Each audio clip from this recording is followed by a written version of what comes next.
All right, Lane, shall we get started? Sure. You ready? Sounds good. All right. Thanks, Katie. Good morning, everyone. Thanks for joining us for this Integrated Solid Waste Management Plan Task Force meeting. Thank you for your time. We know these meetings are quite lengthy, and we appreciate you being here and spending this time with us and our team.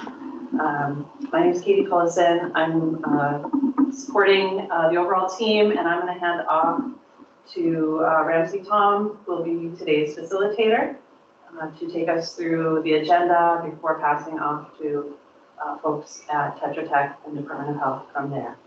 So good morning. Thanks for joining us.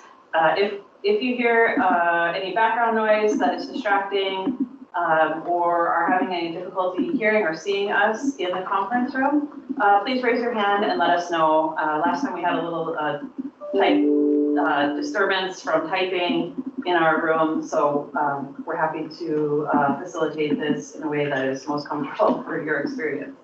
So Ramsey, I hand off to you. All right, aloha. Thank you, Katie. Good morning, everyone, and welcome. For those who are returning, welcome back. For those first time, welcome to this meeting of our task force. Today's topic, of course, is our carpet and mattresses. It's part of, again, the Integrated Solid Waste Management Plan update. Customarily, our first item on our agenda is to welcome our task force members with a task force roll call. So for the task force members, please respond, letting us know that you're here, but also going to ask you to please turn on your cameras. And also, if there's anyone else joining you that is not on the task force, but part of your team, please have them introduce themselves as well, so the record will show that they are present with us. So starting with our task force roster, Ahmad Sadri. Ahmad, are you here with us today? Morning, I'm here, and there's no one else joining me. No one else. Thank you, Ahmad. Good to see you. Allison Freely, County of Kauai. Allison. Allison will not be joining us today. This is Andy Boyd, County of Kauai Recycling Programs Coordinator. Thanks, Andy. Appreciate that. You're welcome. Dominic Enriquez. Yeah, Thanks, Dominic. Glenn High, Department of Health. Yes, I'm available. I'll be here for a limited time. I have other meetings that I would need to attend, but good morning. I'm here for now. Mahalo. Joe Hernandez, BBT.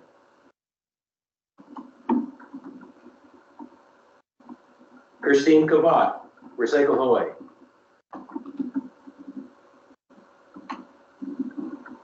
Nope. Nicole Chatterson, Zero Waste Oahu. Don't see her on either. Ramsey Mansour, County of Hawaii.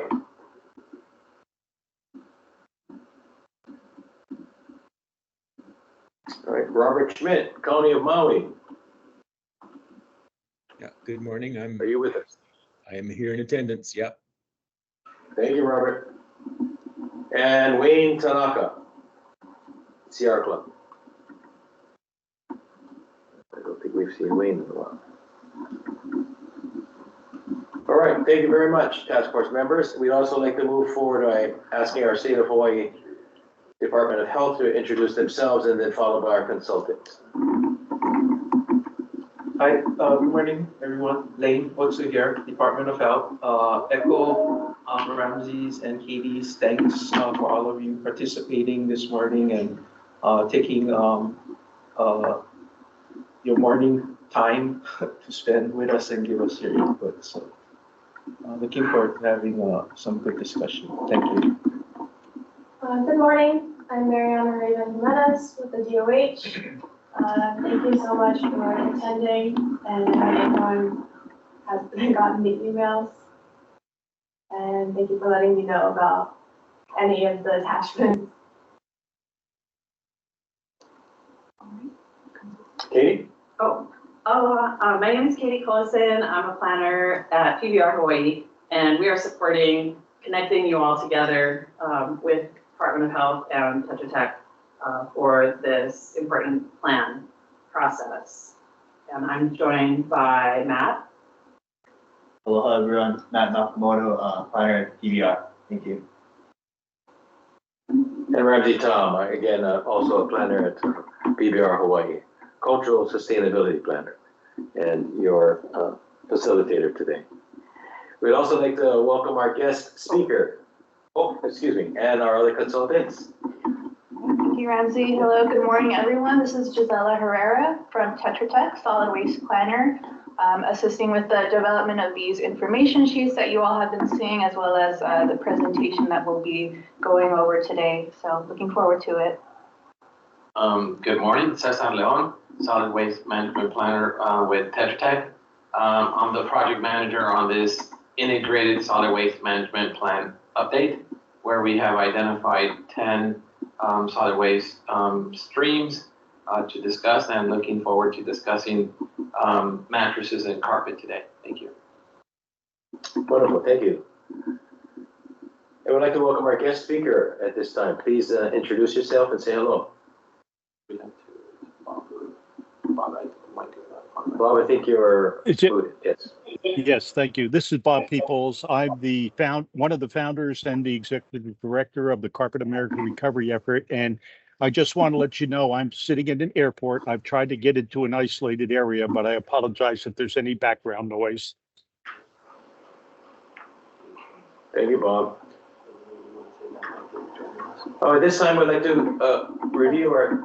We have one more speaker who will join later. Who is that? Mike O'Donnell. Okay. Our second speaker, Mike O'Donnell, will be joining us later, and we'll look forward to welcoming him when he arrives. We're going to move on to our agenda and description. Just a reminder that we operate under specific rules of guidance for this meeting, which includes requirement of talking about our agenda. Please note that our agenda time slots have been modified in order to give us more time to discuss our packaging conversation from the previous discussion, really as a result of the feedback and interaction from our prior task force meeting. So we've just gone through our roll call. We will have a general public comment period, and this is intended to allow the general public who is attending the meeting to provide with their comments, especially those who may not be able to stay with us through the duration of the meeting. That'll be followed by the wrap-up packaging, again from the last meeting, followed by an introduction of the problem statement, to discuss the problem statements and the opportunity for feedback from our task force as well as the public. And then a discussion of potential solutions. And that's when our subject matter experts and guest speakers will join us. Continuing on, we're going to take a few minutes, a 10-minute break. We'll look at a comparative analysis, excuse me, my machine goes slow. And once again, after each of these segments, there's an opportunity for public comment on the potential solutions, and then a discussion on the potential solutions by our task force members. We will follow that up with a meeting summary near the end of the day, and then discuss next steps as well as when our next meeting will be. So that's our agenda proposed for the day. If there are any questions, feel free to please enter your questions in the chat box. We will be monitoring that. If you want to raise your hand at any point in time, please do so. And I see that right now. Bob, you have a hand up, and did you have a question? Not a question, just an observation. It sounds like there's furniture shuffling or something that's making it a little hard to hear. And I don't know if that's in the room or if it's on the phones, but maybe we can mute out those that are not speaking. Thank you. Yeah, good thought. Thanks, Bob. So when I ask if you are not actually presenting or speaking, please mute your mic. When we are called upon, please then open your mic for conversation. As I mentioned earlier, there are certain rules of operation and conduct. We are operating under the Sunshine Law and Hawaii's open meeting law. The purpose is to help ensure public can have meaningfully participate in the process, such as this plan revision. All task force meetings are open to the public and will follow this state sunshine law. A note to the task force, your discussion on task force business outside the public meeting is prohibited. This includes in-person communication as well as phone, email, and social media communications. Thank you. Next, please.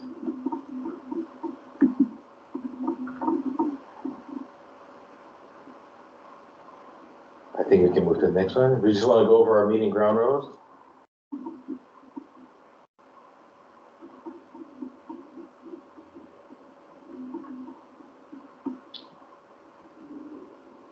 I think we just went over this, so.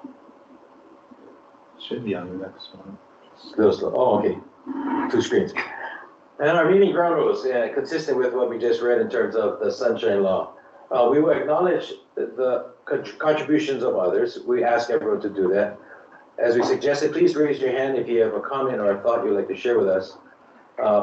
Please keep your mics off unless you are actually speaking and engaging the audience. And we ask that everyone engage with an open mind as well as an open heart. Listen, then respond, and of course respect others and their ideas. Fundamentally, we're operating with Allah here. To give and to receive and to operate with respect.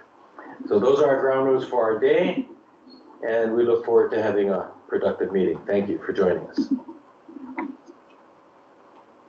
Let's just pause there because we're having trouble with the slide that folks online are seeing. We're still stuck on the sunshine law screen.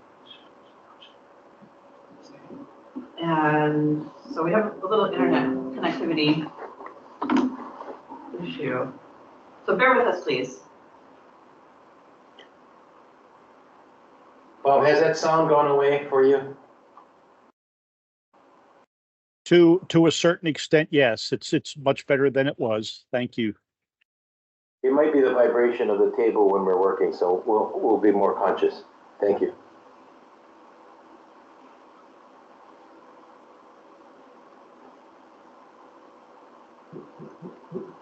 Thanks for bearing with us, everyone. We just want to make sure that you're all seeing the slides properly in proper sequence and that we're all synchronized. Thanks for your patience.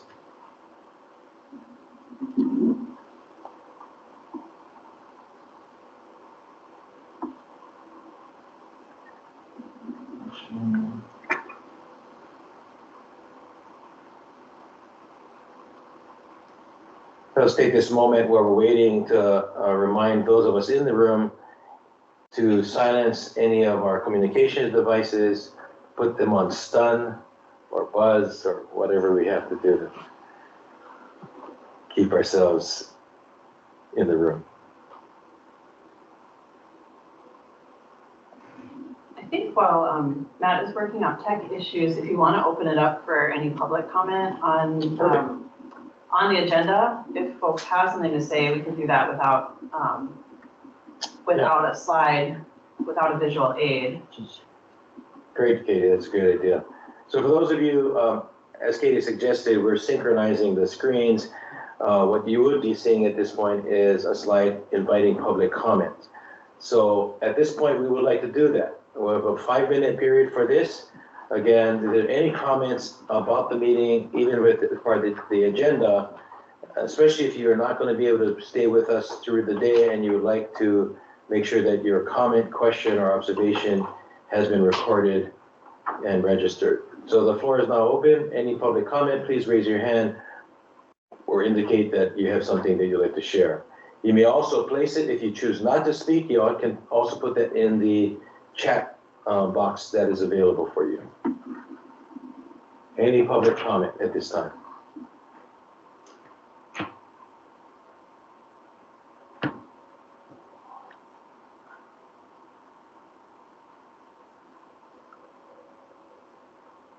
All right, seeing none, I think we'll move forward. I'll just check with the team. Are we back online?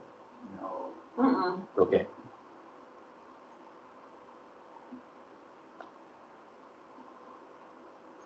And a reminder, as we move through the agenda under each section, of sharing, there will be opportunities for public comment. So if there isn't anything to share at this time, you will have another opportunity throughout the meeting today.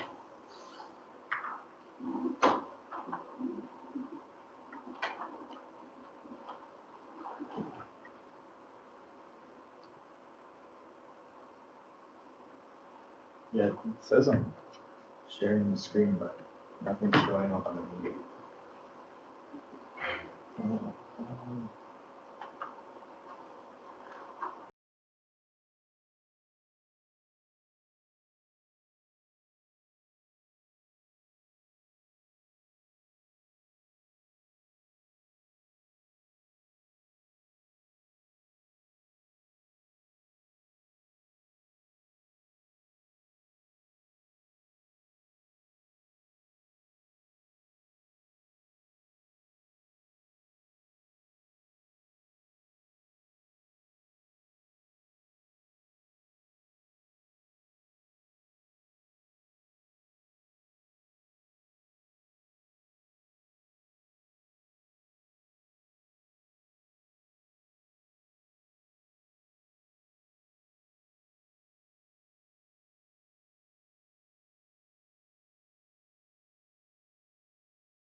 We lost some internet connectivity for Matt's computer, so thanks everybody for bearing with us. Thank you, thank you.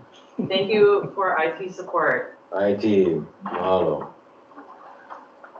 All right, as we suggested, we're moving on past our public comments, having heard none or seen any. So at this point in time, we'd like to turn it over to our consultant team. Perfect. Thank you, Ramsey, and hello, everyone, and thank you for your participation in today's task force meeting. So we will now be transitioning into the packaging potential solutions wrap-up.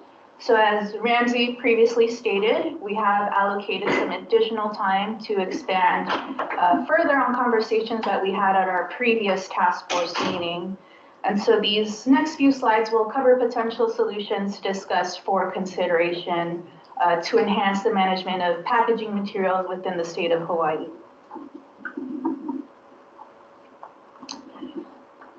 We always start off these task force meetings with sharing the EPA's waste management hierarchy. So we can see there are different solid waste management options that have been categorized by highest priority to least desirable option. So the higher or the most desirable option would be to reduce material, followed by reuse and giving a second life to these materials. We also have recycling and composting, or using materials to make new products, followed by recovery of energy, and then lastly, the least desirable option is to landfill waste. Next slide. The state has also identified 5 solution categories that we have been using as we've been conducting these task force meetings to guide these conversations. So these solution categories include less wasteful alternatives. We also have extended producer responsibility, government programs and subsidies, outreach and education, and then lastly, we also have free market solutions. So for each of these topics that we have here today, we'll be discussing each of these options as applicable. Next slide. We wanted to start off today's wrap-up discussion a bit differently than we usually do. So we have here the problem statement that was developed for packaging at our last meeting. And as Ramsey mentioned, we did receive some feedback regarding additional statements that could be included to enhance the problem statement. And so to capture these comments, we have added some additional sentences to the original problem statement, as you'll see here on the next slide. So the blue text reflects the additions that were made to the original problem statement. And if you want to take a minute or so to read here on the screen, but just to briefly summarize, we did add some information on some constraints that should be considered regarding extended producer responsibility. Another topic that was brought up at our last meeting was lack of recycling infrastructure. We also heard the complexity of packaging materials should be noted in the problem statement, as well as exposure to toxic and hormone-disrupting chemicals that have been introduced through microplastics and nanoplastics. Another issue to consider that was brought up at our last task force meeting was also the displacement of local food production.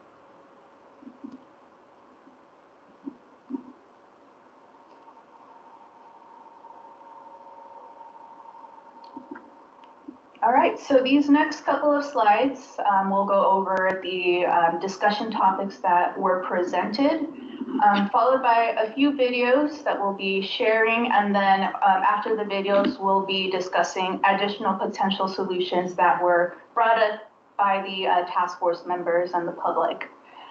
So before we get to that, we wanted to start with resource reduction alternatives. So back in March, we highlighted the importance of supporting local reduce and reuse efforts. And we gave a couple of examples, such as County of Maui's past efforts with Hui Zero food containers in order to promote reuse at participating restaurants. We also mentioned County of Kauai, and they have an extensive list of acceptable compostable alternatives to items such as containers, utensils, cups, and such on their website. Additional resource reduction potential solutions we discussed were the installation of refill dispensers in public facilities, as well as supporting and promoting a grocery store reusable container programs. And we also mentioned a couple of specific examples. So we discussed a little bit about Whole Foods and Sprouts and how some locations have already started implementing these types of programs. Along those lines, we discussed establishing regulations that promote reuse among food service establishments, such as Assembly Bill 619 in California, which allows consumers to bring their own reusable food containers to be refilled either by the consumer or the owner or operator of a food facility. We also mentioned House Bill 2443 in Oregon, which allows customers to fill reusable growlers with wine and cider at restaurants, bars, grocery stores, or wine shops. We also talked about some biodegradable alternatives to traditional materials, and this included bamboo, banana leaves, coconut fiber, coconut shells, cornstarch packaging, hemp packaging, Lola boxes, mycelium, organic fabrics, seaweed, sheep wool, and sugar cane. So lots of different materials that we discussed. Regarding extended producer responsibility, we discussed the Break Free from Plastic Pollution Act, which is a federal bill that would require certain producers of covered products to design, manage, and finance programs to collect and process this waste. Producers would also cover the cost of waste management, the cleanup, and awareness-raising measures. Specifically, covered products for this act would include packaging, containers, paper, and food service products, regardless of their ability to be recycled, composted, and their material type. We also talked about 6 different states with active EPR or similar packaging laws, and potentially considering enforcing a statewide EPR packaging law in Hawaii to establish minimum recycled content requirements for packaging products, and to require producers to design, manage, and fund the collection, recycling, and also educational programs. Regarding outreach and education, we discussed supporting new and local reduce and reuse efforts through educational programs and resources, And one way to do this is by establishing regulations to mandate the implementation of outreach and education programs focused on packaging. We did highlight a couple of examples of such regulations, including in California, Senate Bill 54, Colorado House Bill 22-1355, and Washington's RCW 70A 245.140. We also talked about the US EPA, who has a web page with several resources for students and educators on reducing, reusing, and recycling, as well as a model recycling program toolkit, which was designed to help state and local governments, schools, nonprofits, companies, and public-private partnerships to create effective programs for recycling, composting, reusing, and reducing waste as well. We also talked about City of Honolulu's Peer Consultant Program. The program was developed by the city and businesses to enhance recycling resources available to businesses. In addition, we discussed how public schools in Oahu have recycling collection programs that have been funded by the state through the Department of Education's refuse contract. Furthermore, the City of Honolulu also provides $2,000 in program startup reimbursement costs for multi-unit properties looking to establish recycling programs. We also talked about Kokua Hawaii Foundation, which is a nonprofit that supports environmental education in schools and communities in Hawaii by working with schools to strategize collection and redemption options and hosting school recycling drives at participating schools across Oahu. This organization also runs the Plastic Free Hawaii program, which offers schools and communities presentations, beach cleanups, event green consulting, and partnerships with businesses and nonprofits, as well as the government. We also highlighted the County of Hawaii, who periodically runs public education campaigns on proper recycling techniques. And they have also previously conducted an education campaign on single-use foodware and polystyrene reduction. Another organization that we highlighted is Recycle Hawaii, which is a nonprofit educational organization that offers free recycling educational services for all Hawaii Island communities. And Recycle Hawaii has also partners with community members to organize cleanup events and provide education on how to recycle and divert collected materials. Maui Uliau Foundation is another nonprofit that we highlighted, and they provide educational programs to Maui's youth. They also have the Green Events Program, which provides training and pre-event planning services such as zero waste stations and food scraps recycling services for events. And the program also features a reusable rental program for items such as cups, plates, bowls, and clamshells. For government programs and subsidies, we again reintroduced the Break Free from Plastic Pollution Act, which again is a federal act that, in addition to its EPR components, would establish source reduction targets for single-use plastics and beverage containers. It would also create a nationwide beverage container refund program, eliminate exposure to toxic substances by banning retailers from selling specific types of containers, establish a carryout fee, ban certain non-recyclable products, and prevent plastic waste from being exported to developing countries that cannot manage these materials. We also talked about some grant opportunities that are available through the US EPA, including the Solid Waste Infrastructure for Recycling Grant Program, which allocates funding towards improving post-consumer materials management, infrastructure, and recycling programs.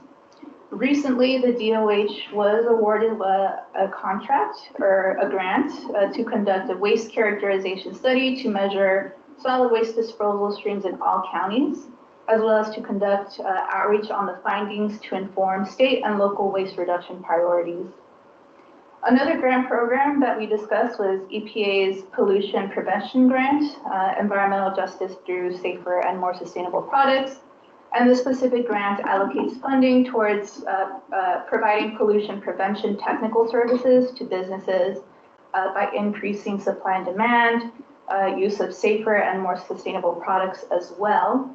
And last year in October, the US EPA did award the University of Hawaii the Sea Grants College Program with $2.1 million to help create a citywide reusable foodware system in Ilo. The system will also focus on training, technical assistance, and infrastructure. And lastly, we talked about EPA's Consumer Recycling Education and Outreach Grant Program, which provides funding towards public education regarding community recycling or composting programs, as well as increasing collection rates while also decreasing contamination. Regarding free market solutions, we mentioned some local businesses in Hawaii that accept newspaper to produce shredded paper products. And these are being used primarily by local agricultural businesses for use in growing and shipping agricultural products. An example that we noted was Circle Pack, which is an organization that works with local communities to shred cardboard to create soil for farmers. Circle Pack also creates compostable packaging, garden and art supplies, and upcycled materials. And lastly, we also talked about circular plastics, which is a microfactory in Arizona that will convert sorted plastics into pellets, and those can also be used to create new products. Presently, this facility is able to process plastic types 2 and 5, which includes food packaging, and it also has the capability to expand and include types 1 and 4 plastics, such as water bottles and shopping bags in the future. So before we transition into the additional potential solutions that were identified by the task force and the public, we wanted to present 3 videos from a couple of organizations that were highlighted during our last task force meeting. And these organizations aim to eliminate plastic waste, including packaging materials. We're not protecting nature, we are nature protecting itself. And part of that protection is to say no more plastics, period. This is a beautiful chance to get it right for communities that have been impacted by racism, social injustices, environmental racism. It's a win-win for all.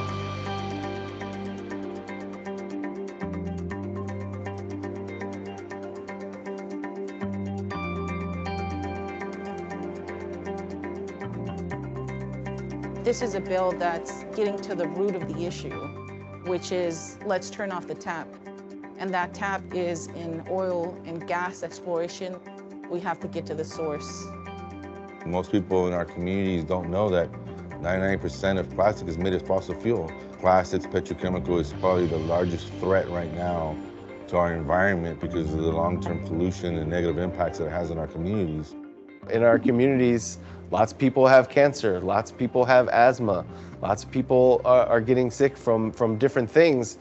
When somebody's slowly poisoning you over decades, it's not right there in your face all the time for you to really get riled up and upset about. We know that a just transition includes preserving tradition and preserving culture, and to make it available to everyone. Reuse is the only way that we can get rid of this. It is a way to be mindful with our resources, mindful with people, mindful with the planet. It is a compassionate and kind solution. There's a finite time that we have right now to continue to exist as a species on the face of the earth. And if humans don't recognize that, then we have to lift our voices en masse and turn this ship around.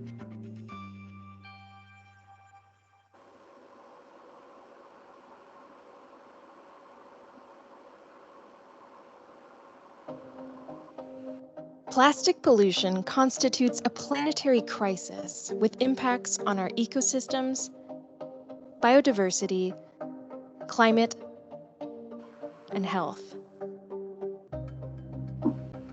There are more than 10,000 unique chemicals used in plastics. Around a quarter of these are potentially dangerous, and human exposure to these chemicals is linked to illnesses such as cancer, diabetes, and reproductive disorders. Plastic is made up of a mixture of different polymers and chemicals, which makes it very hard to recycle plastic waste to be used again for new products. Certain plastic products are particularly prone to littering, such as loss of fishing gear or disposal of single-use products, causing lethal and sublethal effects on marine life. Some countries have already banned or restricted some plastic products, such as plastic bags and single-use items. But this is not enough.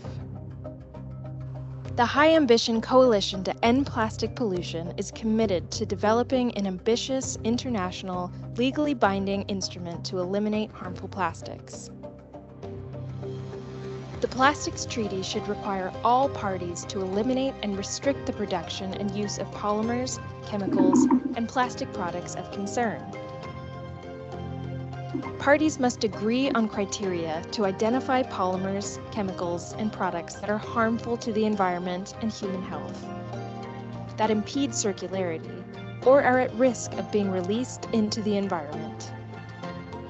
All parties should apply import and export requirements on the listed polymers, chemicals, and plastic products, and prohibit the export of these non-conforming items to other countries. Let's end plastic pollution by 2040.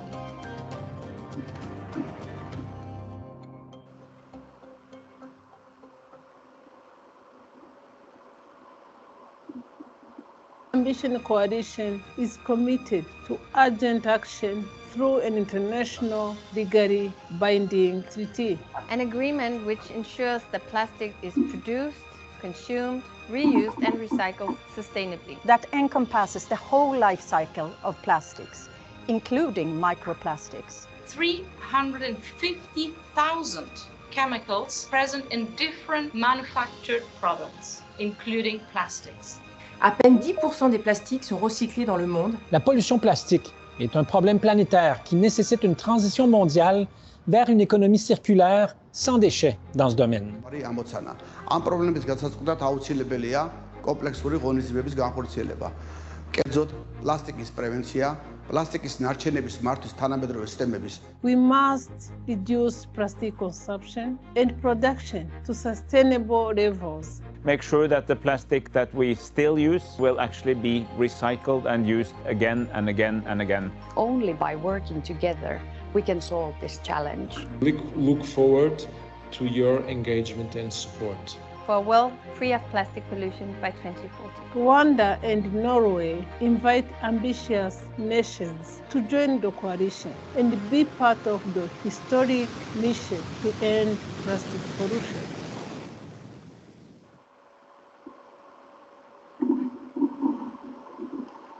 All right.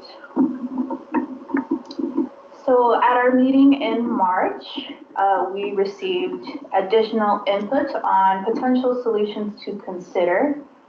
We also reached out to interested stakeholders independently to obtain some additional information. So for resource reduction alternatives, task force members emphasized the importance of shifting away from single-use plastics and focusing on local solutions in Hawaii that promote reuse. Examples that were provided were full cycle takeout, Hui Zero, and refill stores. Full cycle takeout is a pilot program that was developed by Zero Waste Oahu, and it is also Hawaii's first reusable takeout container program. Hui Zero is a reusable food container and zero waste local restaurant program. Presently, there are over 40 local restaurants participating. We also have listed here some refill stores by each of the counties. Another topic that was discussed was the use of PHB as an alternative to traditional packaging materials. Regarding government programs and subsidies, task force members emphasized the importance of knowing the types of packaging that are available for local food producers. We also discussed Senate Bill 1458, which was introduced earlier this year and would establish an EPR program. In addition, it would require certain producers of fast-moving consumer goods to register with the DOH and pay an annual fee based on the amount of packaging volume the covered producer places on the market each year. Additionally, it would provide for the expenditure of money from the EPR special fund for the creation of a report that would assess the resources needed to reduce the volume of packaging waste that are currently being sent to landfills or power plants that burn municipal solid waste as a fuel by 50 to 80% by a date to be determined by that rule. Another potential solution that we discussed was looking into carbon capture technologies, as well as developing a new MRF within the state to recover additional packaging materials. For outreach and education, we mentioned Recycle Hawaii, who recently received a $1.5 million recycling and education and outreach grant from EPA. The grant will be used to empower Hawaii-based student resource ambassadors to design and launch education campaigns that aim to inform the public about the link between climate and waste, as well as increasing awareness on the impacts of plastic pollution and increasing participation in community recycling events, while also decreasing contamination in the recycling stream. Zero Waste Oahu also has a web page on zero waste living with different topics such as bulk food shopping, local produce, personal care items, and more. Sustainable Coastlines Hawaii is grassroots. That was also mentioned at our last meeting. So it's a grassroots local nonprofit organization that's run by a small team to support passionate volunteers working to inspire communities to care for coastlines. The organization also coordinates educational programs, team building exercises, resource recovery services, public awareness campaigns, and helps other organizations with their own beach cleanups. Also, if you are interested, the County of Kauai did have a forum back in September on hard to manage recycling streams on a small island with the California Product Stewardship Council. And that can be found online if you search up Zero Waste Kauai Vimeo, it should pop up. For free market solutions, the state can also support and promote refill stores to encourage zero waste.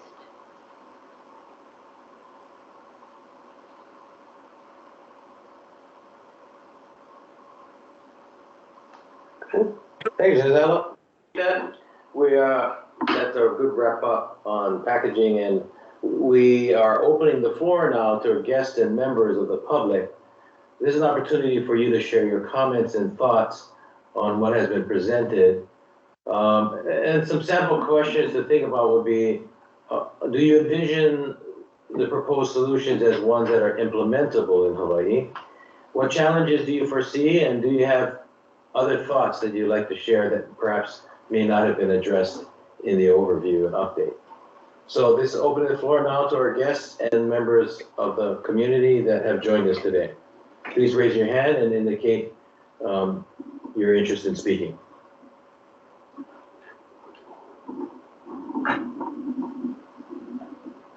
I don't see any hands raised from the public. Okay. Yeah.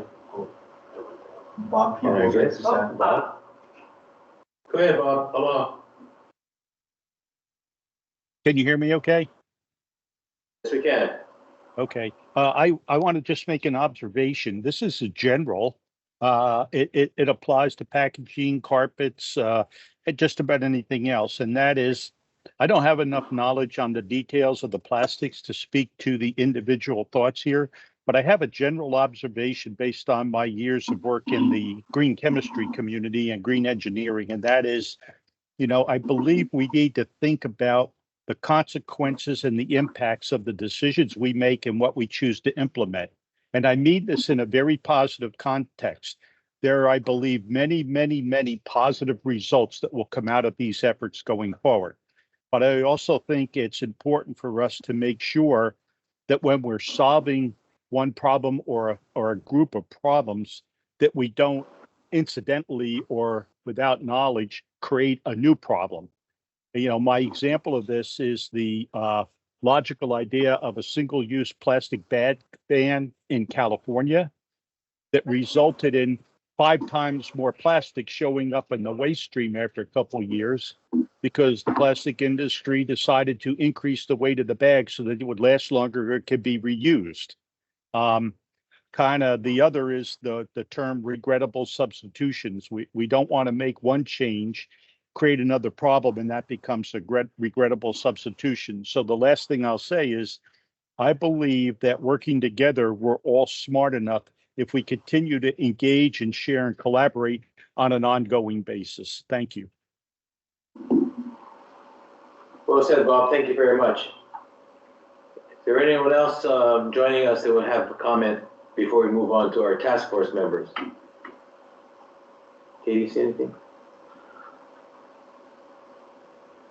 I don't see any hands up. So I think you can advance to the next slide, requesting comments from task force members. Thank you. At this time, we'd like to invite our task force members to share your thoughts on solutions presented, your opinions, primarily of which show most promise, or anything else for that matter. We would also take the time to welcome Ramsey Mansour and Chris Chase from Hawaii County. Thanks for joining us. And just a reminder, please turn your cameras on when you present your thoughts. Task force members.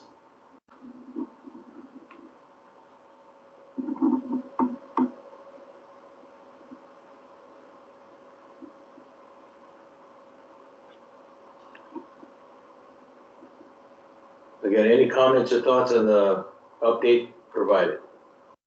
Okay, I see someone who was there.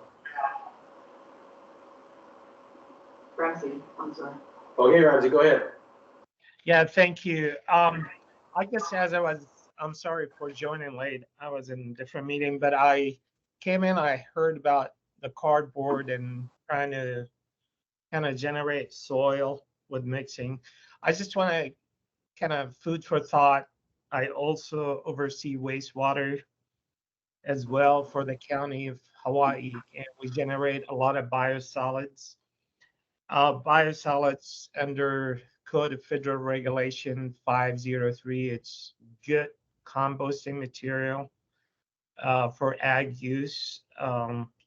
Maybe somehow we need to start mixing, that bios and create better quality of organic soils that could benefit every county.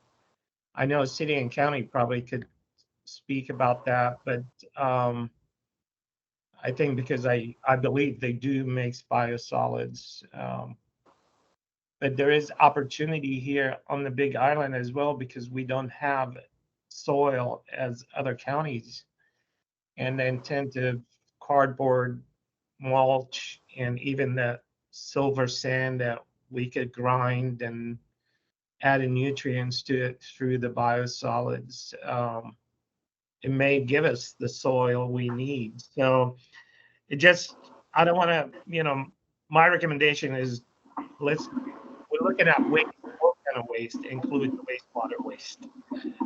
That's all I want to inject into that discussion. Thank you. Thank you, Ramsey.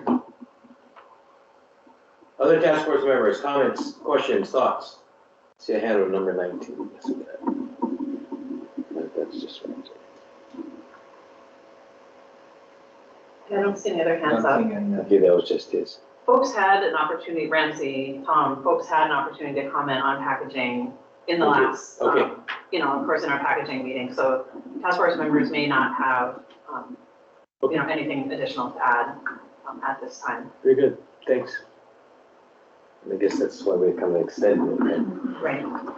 All right, we'll move forward then. Thank you so much. Once again, turning it back over to Tetra Tech for this conversation on carpets. Thank you, Ramsey. So now we'll be transitioning into the main topics for today's task force meeting, which are carpet and mattresses. Next slide. So as we always start these discussion topics, we did develop a problem statement for both carpet and mattresses. Both problem statements can be found in the meeting agenda if you would like to go back and review in greater detail. But just to briefly summarize, the main problems related to the management of carpet include the landfilling of recyclable and non-recyclable carpet materials, which can negatively impact human and environmental health.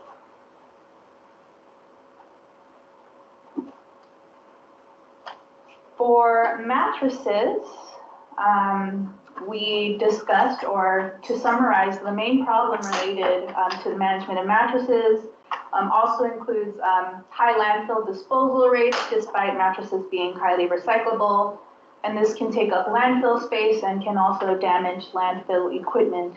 And I'm sure both of our speakers will be expanding on these problem statements as we transition into today's meeting. Here we have an overview of the baseline conditions within the state and each of the counties regarding the management of carpet.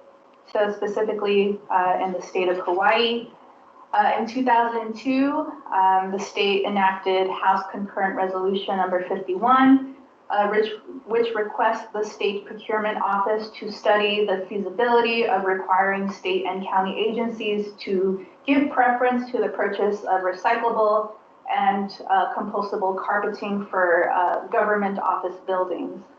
And the bill also highlights that 1% of all municipal solid waste in the U.S. is occupied by non-biodegradable and non-recyclable carpeting, often made from synthetic materials that require large energy expenditures for production and can sometimes contain toxic materials. The bill also highlights various environmental benefits of using hemp carpeting, such as its biodegradability, strength and durability, non-toxicity, and production from a renewable resource. Hawaii Administrative Rules 11-58.1-03 establishes the definition for bulky waste as large items of refuse such as appliances, furniture, and other oversized waste, which typically does not fit into reusable or disposable containers. So that could be applicable to both carpet and mattresses. House Bill 1305 was a proposed bill that was introduced just last year. It would have required the University of Hawaii Economic Research Organization to conduct a comprehensive study and submit a report to the legislature on a policy approach that encourages manufacturers to take on the cost of end-of-life product management for certain products, which does include carpeting. House Bill 1326 was another proposed bill that was introduced last year, and it would have established the Zero Waste Initiative to manage the state's transition to zero waste economy. It also would have required the Department of Health to, quote, seek market-based solutions that internalize the external cost to producers that have been borne by taxpayers in the past, beginning with considering programs for products that have successful EPR programs in other jurisdictions, including but not limited to carpet, among other materials. And the bill was also reintroduced earlier this year as House Bill 2740. The County of Hawaii Department of Environmental Management does have some rules and practices to establish operating rules that customers must follow, and specifically in transfer stations. Solid Waste Rule 2-5-15 limits maximum solid waste loads, including C&D materials such as carpet, to be 3 cubic yards or less, or 7 feet or less in any dimension. And items that exceed these maximum dimensions are not allowed unless approved in advance by the director. And for reload facilities, solid waste rule 2-4-7 limits the maximum load size for C&D waste to 5 cubic yards unless otherwise approved by the director. And then lastly, County of Hawaii also has their own definition for bulky materials, and that is defined in solid waste rule 2-1-3. In Hawaii County, the majority of carpet is taken to county recycling and transfer stations or hauled directly to the West Hawaii landfill. And moving over into City and County of Honolulu. Since January 2003, the City and County of Honolulu has enforced a disposal ban on commercial C&D debris at Waimanalo Gulch landfill and H-Power, which may include some carpet. City and County of Honolulu Ordinance 42-1.5 also states that the division shall not collect C&D debris under a curbside collection service established, which may also include carpet. Reuse Hawaii also accepts donated carpet tiles. If you all remember at our task force meeting for C&D, that was also discussed. And the City and County of Honolulu website also identifies 3 options for managing carpet, including scheduling bulky item collection services, which we'll talk a little bit more about later in this presentation, dropping off at city disposal sites, and also donating usable items to charitable organizations. In Kauai County, carpet can be donated to the Habitat for Humanity Restore, or it can also be taken to the Kekaha landfill or the Leeway refuse transfer station. We did reach out to Kauai Habitat for Humanity Restore to see if they would be interested in participating at today's task force meeting, but we were not able to secure a speaker for today. In Maui County, most carpet is landfilled at the Central Maui landfill. So now moving into baseline conditions for mattresses. So as previously mentioned at our last slide, HAR 11-58.1-03 establishes a definition for bulky items or bulky waste, which may be applicable to mattresses. We also discussed these 2 House bills in the last slide. So just to reiterate, it was a proposed bill that would have established the Hawaii Zero Waste Initiative to manage the state's transition to zero waste economy. And it would have required the Department of Health to seek market-based solutions that internalize the external costs of producers. And this would be applicable to not only carpet, but mattresses as well, among other materials. In Hawaii County, Solid Waste Rule 2-1-3, again, establishes their own definition for bulky items.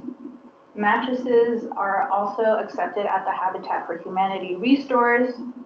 The County of Hawaii does not offer bulky waste collection services for mattresses, and instead, citizens can deliver their mattresses to the landfill or to the county recycling and transfer stations. Honolulu County Code of Ordinances 42-4.8 states that the failure of any owner or associated apartment owner to properly dispose or remove a bulky waste within 7 days shall constitute a public nuisance and may be liable for covering the cost to remove such bulky waste.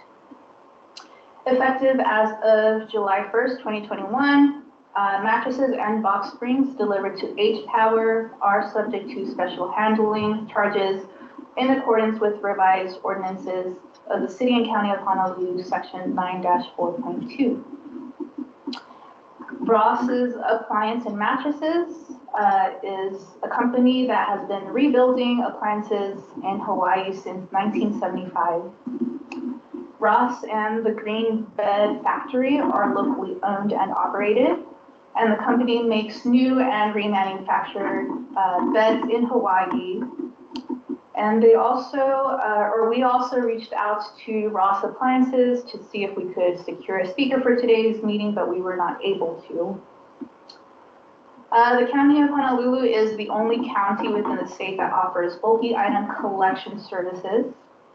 Collections are scheduled through an appointment system, and unwanted bulky items must be placed at the curb by 6 a.m. on the day of the scheduled appointment. And Honolulu residents can also dump unwanted mattresses at city convenience centers or at the landfill.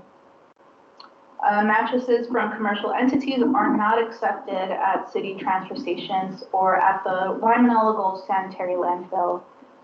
So alternatively, commercial businesses can deliver their mattresses to H-Power. In Kauai, Section 21-7.3 identifies prohibited materials from transfer stations, including bulky items greater than 3 feet in dimension.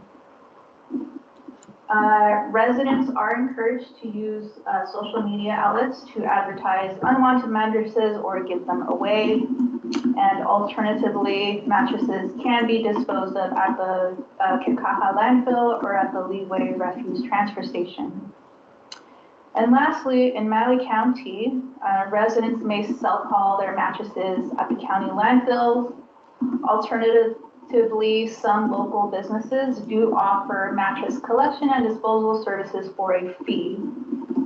Residents are also encouraged to donate mattresses to local charities such as homeless shelters or a thrift store.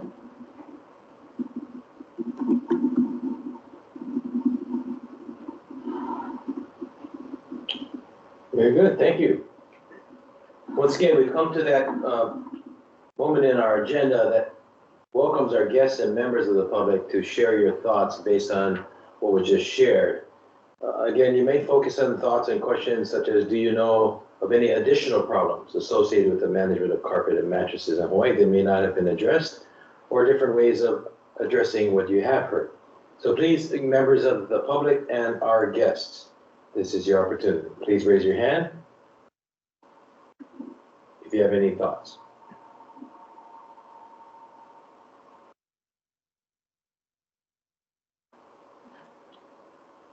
Wait a second, there you go. Go ahead, Bob, we see your hand, thank you. Okay, thank you. Yes, I would just like to make an observation regarding the information or, not sure of the white term, fact sheet, but for carpeting, it does note that there was estimated 5 billion pounds a year being sent to landfill back in 2017. I have shared with the Tetra Tech folks that based on the fairly steep decline in sales over the last 5 years or so, we believe that number today is closer to 3 billion pounds going to the landfill, and is projected to continue to go down as carpet is being replaced by alternative floor coverings, in particular luxury vinyl tile, at a pretty significant pace. Thank you, Bob. We have a comment from Mike O'Donnell. Welcome, Michael. Hey. Hello. Hi, thank you so much for having me today. I'll touch on this during my presentation. Just a couple of comments regarding the problem statements. The statement indicates that mattresses account for about 5% of Hawaii's waste stream. We haven't seen anywhere where it's more than 1%. So I'd just note that that 5% includes other types of furniture, sofas, chairs, tables, chairs, whatever it might be. The statement also indicates that chemicals in some mattresses can leach into surrounding soil and groundwater. That is an inaccurate statement. Modern landfills are largely inert. Those chemicals don't leach out of an old mattress. Again, they're just largely inert once they hit a landfill. But it is accurate that they take a very long time to degrade. Thank you. Well noted.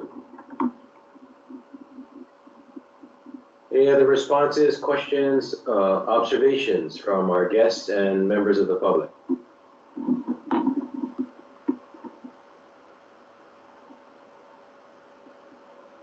I don't see any other hands raised. Okay, hearing none, let's move forward. I would like to call upon our task force members at this time. Landfill disposal of carpet mattresses can negatively impact the environment and affect human and wildlife health. Leading to enormous costs is a comment and thought. We'd like to invite our task force members for your statements or your thoughts of the problem statement. Again, focus and feedback on the problem statement at this time. Andrew. Andy? Hello there, thank you. Regarding the statement for mattresses, and I'm not an expert on this, but it says that mattresses are highly recyclable. I know that's true with the old style or old school mattresses that are spring and mattresses for the metals and the fibers that are in them. As far as the newer foam mattresses, I'm not sure exactly how highly recyclable some of those foam mattresses will be, and I don't know if some of our experts today will address that as a potential issue. I've researched a little bit on recycling foam mattresses, and there's very few places that I could find that are even starting to attempt to do that process. So we may need to look into that a little bit more. If that's how accurate that 75% by weight is recyclable when it comes to those foam mattresses. Thank you. Thank you, Andrew. I can answer that question now. Sure, Mike. So MRC, I'll touch on this in my presentation. MRC does monitor the recycling rate of our programs annually, and we do achieve a 75% by weight recovery rate. It's not just foam, it's foam, wood, and steel are the primary drivers of the 75% rate, provided that the secondary markets exist. Right now, all foam domestically is chopped up and used back into carpet padding. Unfortunately, carpet sales have been down in recent years, so the value of post-consumer foam has decreased. It's something that I'll touch on later. But yes, historically, 75% has been realistic for mattresses. I think some of the economics and the logistical challenges that Hawaii faces are different, and I will again touch on that later. Thank you for that. Other task force members.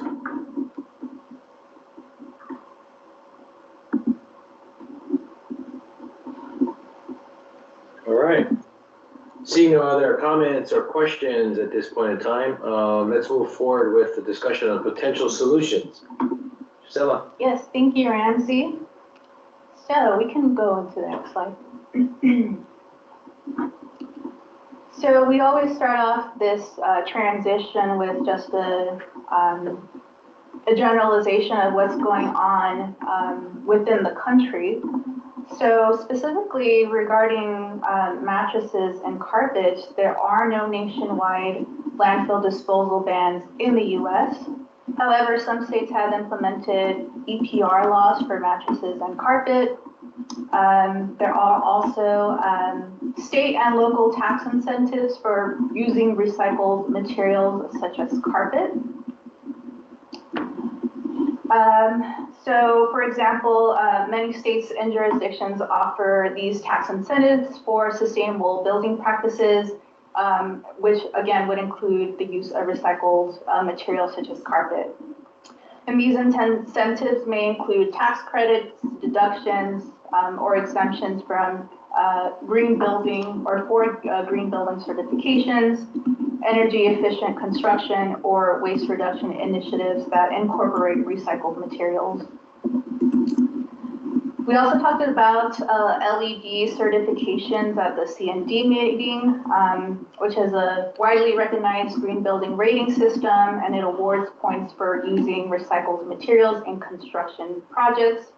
And the use of recycled carpet could contribute to earning LED credits There are also broader waste management and recycling laws at the federal level that indirectly affect carpet and mattresses and the disposal practices.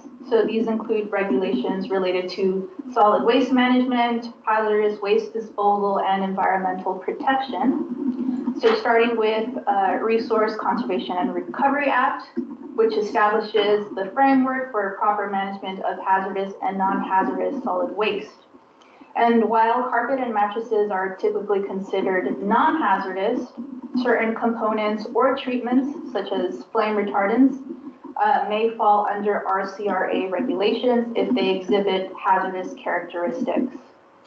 And this act also encourages waste reduction, recycling, and proper disposal practices. The Clean Air Act and the Clean Water Act regulate air and water pollution respectively. And again, while not directly related to carpet and mattresses, these laws aim to protect human health and the environment from harmful pollutants generated during waste disposal processes, including incineration or landfilling of carpet and mattresses. The Toxic Substances Control Act regulates the manufacturing, processing, distribution, use, and disposal of chemical substances in the U.S. And while not specific to carpet and mattresses, it may apply to certain chemicals used in carpet and mattresses, manufacturing, such as flame retardants, and regulates their disposal to minimize environmental and human health risks. And here we just have a map of states that have enacted or introduced carpet EPR laws. So the first carpet EPR law was enacted in California in 2010, followed by New York in 2022.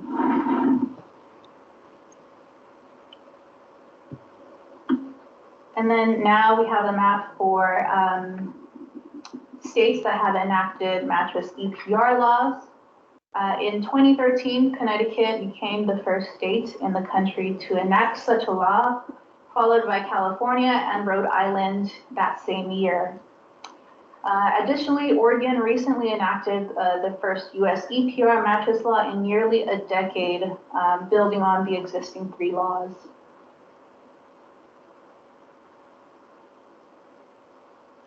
And here we just have a diagram or a flow chart that was developed regarding circular economy, which has emerged as a potential model to minimize the negative impact of different types of waste in the environment. And so this diagram was developed by Interface, which we'll talk a little bit more about later on in this presentation.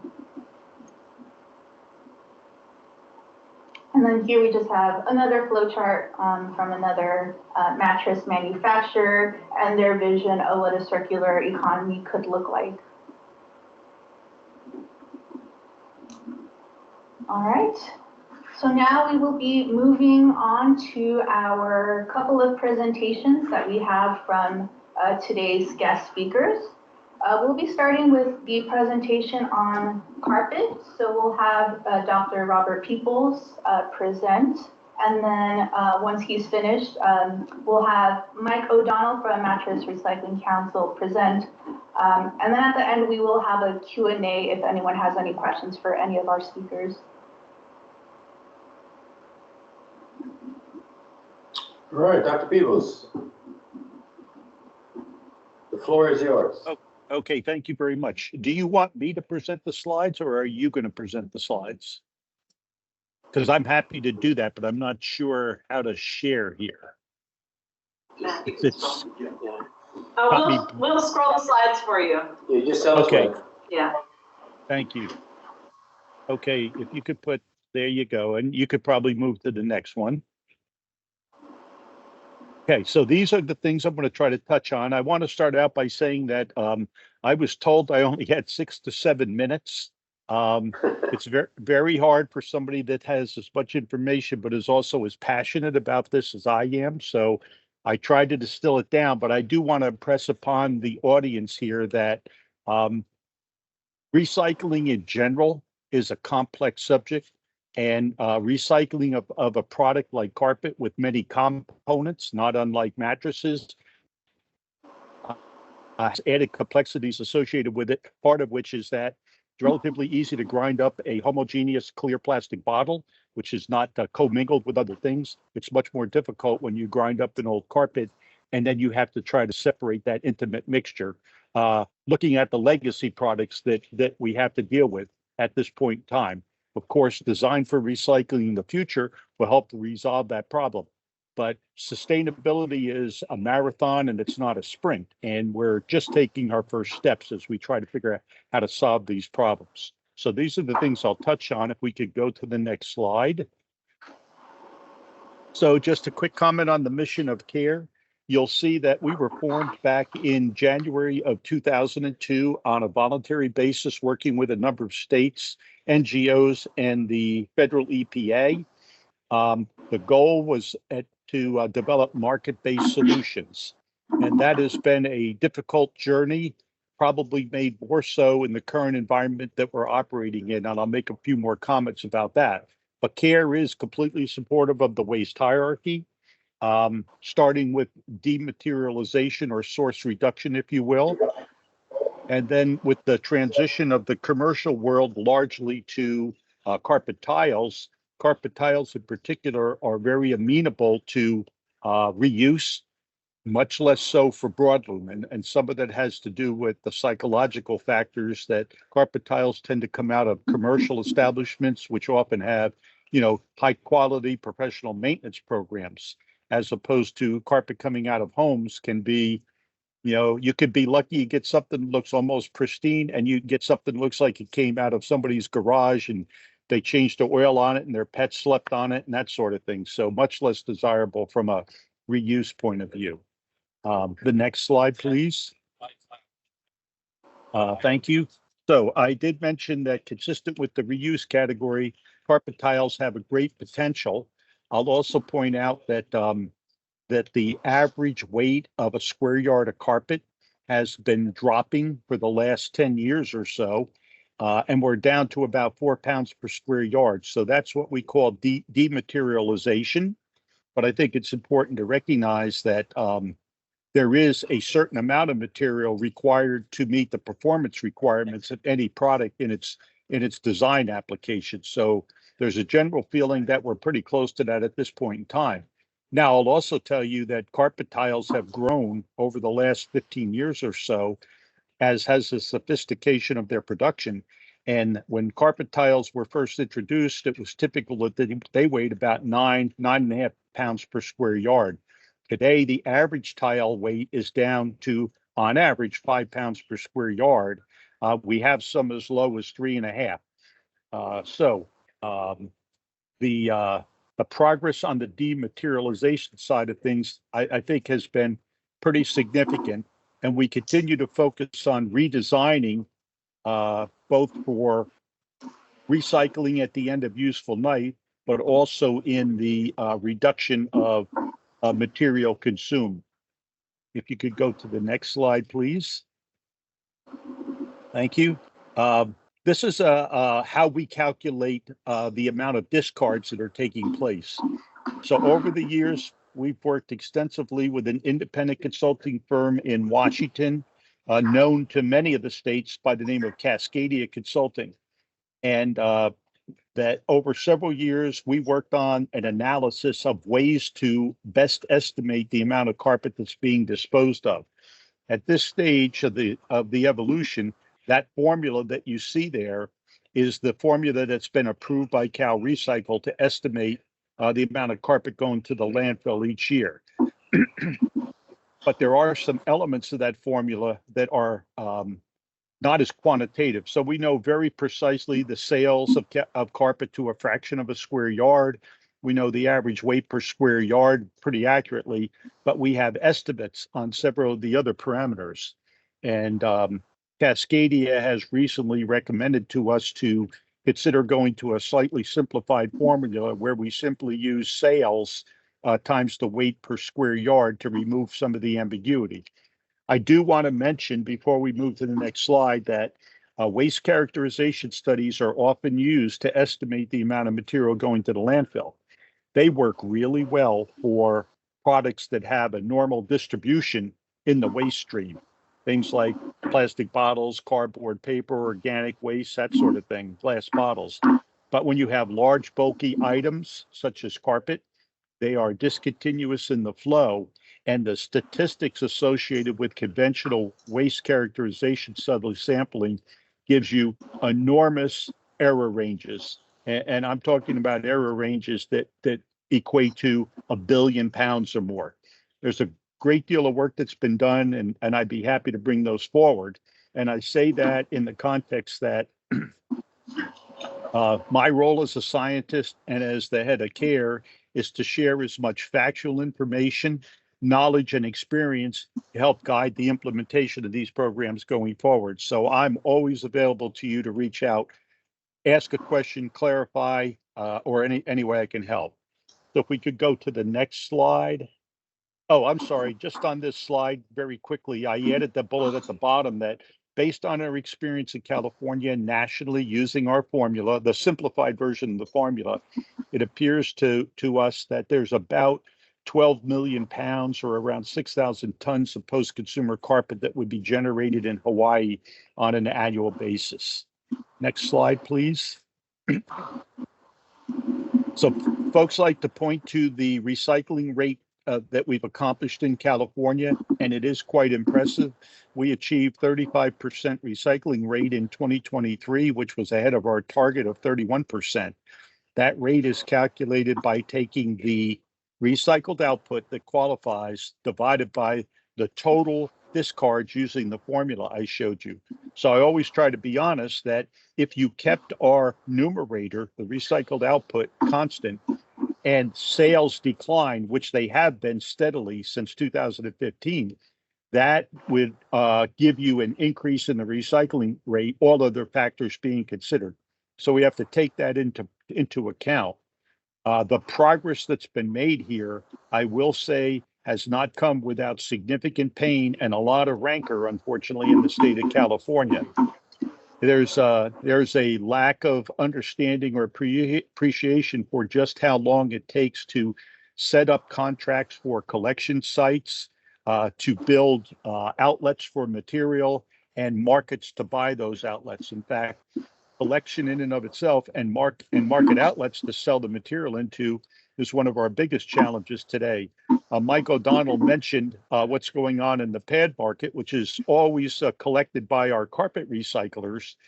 And we've got very large inventories of pad today because the market for pad has really dried up and the value of that recycled pad has dropped precipitously. I do think Hawaii is a bit of a bigger challenge because there's no infrastructure there today like we do have in California and the rest of the US. And it's highly likely that any recycling that takes place would have to come back to the mainland unless we could create markets specifically to buy materials in the state of Hawaii. I'll mention that the cost of the program in California over the last 10 years has exceeded over $210 million, and that cost is continuing to go up. Let's see. And then I wanted to share with you there was reference to data from back in 2017. CARE conducted its last annual survey for the year 2018. We were interrupted for 2019 due to COVID. And we are just going to complete our first picture of the national recycling scene in the next several weeks. We should be releasing that information for 2023. Next slide, please. So I do want to mention the implications of the dropping sales in both California and in the rest of the U.S. Sales have been going down in California at a rate about almost twice that of in the rest of the U.S. We think we have some understanding of why that's the case. Early on, it had a lot to do with competition from other flooring types, in particular LVT. But in recent years, the magnitude of the assessment that we've had to charge, we believe, is having a significant impact, especially on the lower end of the markets. which Builder's Basic carpet, which is very low cost material, makes up about 40% of all the carpet in California. So the assessments to fund this program, as the sales go down and the expenses go up, have resulted in broadloom carpet assessments going up by about 140% over the last several years. And now that we have differential assessments, carpet tile has gone up 198%. And both of these differential assessments are going to go up again in the not too distant future. I do think that a good portion of the carpeting use in Hawaii is probably in the hospitality sector. And we believe that a lot of that would be tile. So maybe a little bit more amenable to the reuse category. But obviously the average person is not going to take a 12-foot roll or a 4-foot wide cut roll of old carpet, pop it on their shoulders and transport it to a collection site. We believe that about 90% of all carpet installations are done by professionals and they handle the rip out. So any recommendation would be, supporting the installer base as opposed to just trying to set up, quote, convenient collection for the average citizen. I can tell you that collections in California are twice as expensive in rural areas as they are in urban areas. And we have excellent data on this, which we can share. It's part of our public reports. And that only represents the collection piece. About 25% of all the carpet collected in California comes through the public drop-off site program, which CARE actually runs. The other 75% comes through the private collection network. Next slide, please. Thank you. The biggest challenges we face today are the collection of enough material to meet the needs of the recyclers to justify their business. And part of that challenge is driven by the fact that we don't have a large number of products that are willing to take significant volume of post-consumer material. So consumption's an issue, and markets to buy those products are part of that challenge. And currently, we're facing some pretty turbulent times because we compete with virgin material driven in large part by the price of oil. But recently, Asia has opened 5 nylon 6 polymer plants, and they're dumping nylon 6 on the global market, which has caused pricing to collapse to levels that I have not seen in over 20 years in doing carpet recycling. And that's put a huge stop on the carpet recycling for nylon 6 in particular. I've already mentioned the urban versus the rural costs that we have to deal with.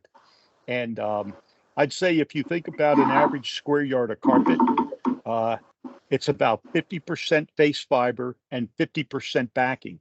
All the value is in the face fiber. So in the beginning of the program in California, we realized every square yard we collected, we were actually throwing away half the waste because of the backing system. So we had to put in place an incentive for people to use the backing material. We call that material PC4, post-consumer carpet calcium carbonate. When we started to look at incentivizing the use, we started at 7 cents a pound, no interest, moved to 12 cents a pound, no interest. Today, we pay 17 cents a pound to actually pay people to take and use this material.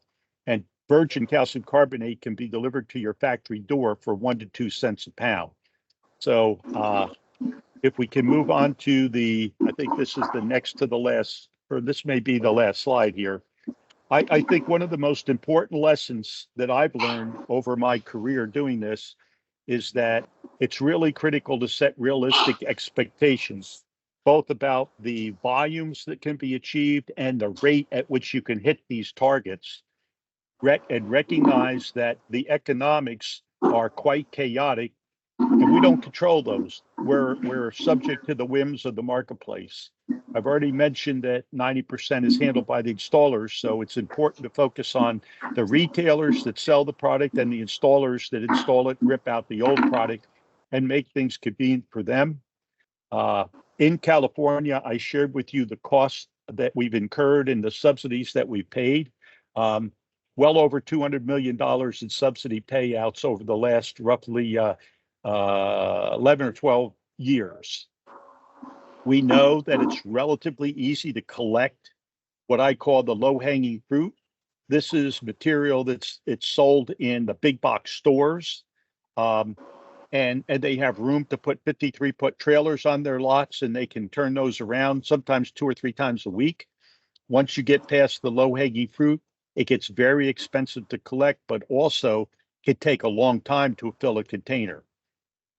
You can see what the assessments are up at this particular point in time. And what we're facing is what's referred to as a spiral, where as the sales continue to go down, the cost of the problem as it's successful goes up. As a result, we have to increase the price per square yard to fund the program, and that causes a further decrease in sales. So these are the kinds of challenges that we're facing trying to integrate all these various factors together as we go forward. I believe this is my last slide, but I did want to share with you that I did add one more slide, which I'm happy to send to you all. It's a graphic of what I call the carpet ecosystem, and it just shares sort of conceptually the complexity of the whole ecosystem in which we operate for the manufacture, distribution, life cycle of old carpet, and then the collection, processing, reuse, recycle of old carpet, and then manufacturing that into new products and try to move those in the marketplace. So I'll try to forward those. I might not get to this till tomorrow because I'll be on a plane shortly, but I'll get this over to you for incorporation into the record. And I'm happy to try to answer any and all questions. Thank you, Dr. Peebles. That was great. We're going to move on to our next speaker and then come back and get questions at the same for both of you. Great. Thank you so much. Welcoming our second speaker. Good morning, everybody. Can you hear me okay? We can. Fantastic. Next slide, please.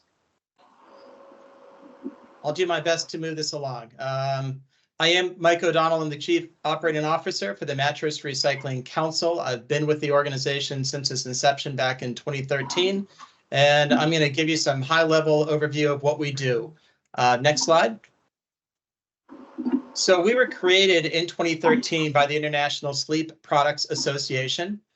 In that year, as you might have noticed on the previous slide from Gisela, California, Rhode Island, and Connecticut, all in the same year, each passed mattress recycling legislation. And the legislation was similar enough in structure that it allowed them to create one nonprofit, which is MRC, to implement those 3 laws all at the same time. Shortly after, we created Bye Bye Mattress, which we use as the brand for the program. Mattress Recycling Council isn't very sexy. I can't use that to communicate to consumers. Bye Bye Mattress, being a cartoon mattress with wings on it, just has more gravity with an audience. Next slide. So our first state launched in 2015. That was Connecticut, and it was followed shortly thereafter by California and then Rhode Island in 2016. We are funded by a consumer fee, and it ranges from $10.50 up to $20.50. That fee applies to everybody and everything. So any mattress sold, I'll use California as an example, sold to an individual consumer. It could be a hotel, a casino, it doesn't matter, a school, a university, a jail. Everybody pays into the system and everybody benefits from that. Within our collection networks, within the 3 states, we have more than 300 no-cost drop-off locations, but that's just part of the network, and I'll talk about that again in a moment. Annually, we transport about 15,000 loads of mattresses. We are a very large volume, complex logistical agency now. And we have 14 recyclers that are under contract to us. For education, I mentioned Bye Bye Mattress earlier. That's my consumer audience. And then the Mattress Recycling Council, I've got a different audience for that. And most of them are mattress manufacturers and component suppliers. And they're all very much interested in paying attention to what we do. I also spend about $1 million annually on research. This is something that was integrated into the California law. And that money allows me to make sure that these programs are sustainable long into the future by investing in things like secondary markets for foam or better ways to take apart mattresses. Next slide.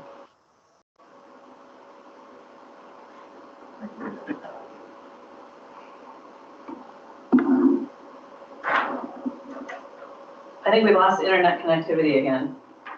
Hold that thought, Mike. Okay, I'm holding. Thank you. All right, there you go. We are program administrators. I do not collect mattresses, transport mattresses, or recycle mattresses. We outsource all of those functions. So what we do is we provide all of the oversight. In many programs, it'll be a state agency that does what we do, and in our case, it happens to be the mattress industry. All operations, all logistics, we manage all of that. We do RFPs to find the best transporters, to find the best recyclers. We write program plans, we write annual reports, we provide marketing, and we are the face of the program for anybody out there that needs to recycle a mattress. We provide accounting functions, we do audits of our vendors, and in-house, we do that as well in terms of research. Next slide. I talked earlier about mechanisms by which mattresses come into the program. Retailer take-back, although it varies by state and retailer, is really my favorite way to get mattresses back into the program. This is because a mattress is in somebody's home, they're in somebody's apartment, they're delivering a new unit. If they take back that old unit, it's clean, it's not wet, hasn't been exposed to the elements, and I can get a higher recovery rate whenever that unit gets to the recycling facility. Commercial volumes as well. This is something that we provide in each of our state programs. And these are to high volume generators of discards.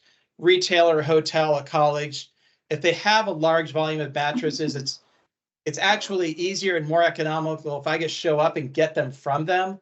Again, I'm preserving the quality of the mattress. I'm able to get a higher recovery rate, a higher value from it.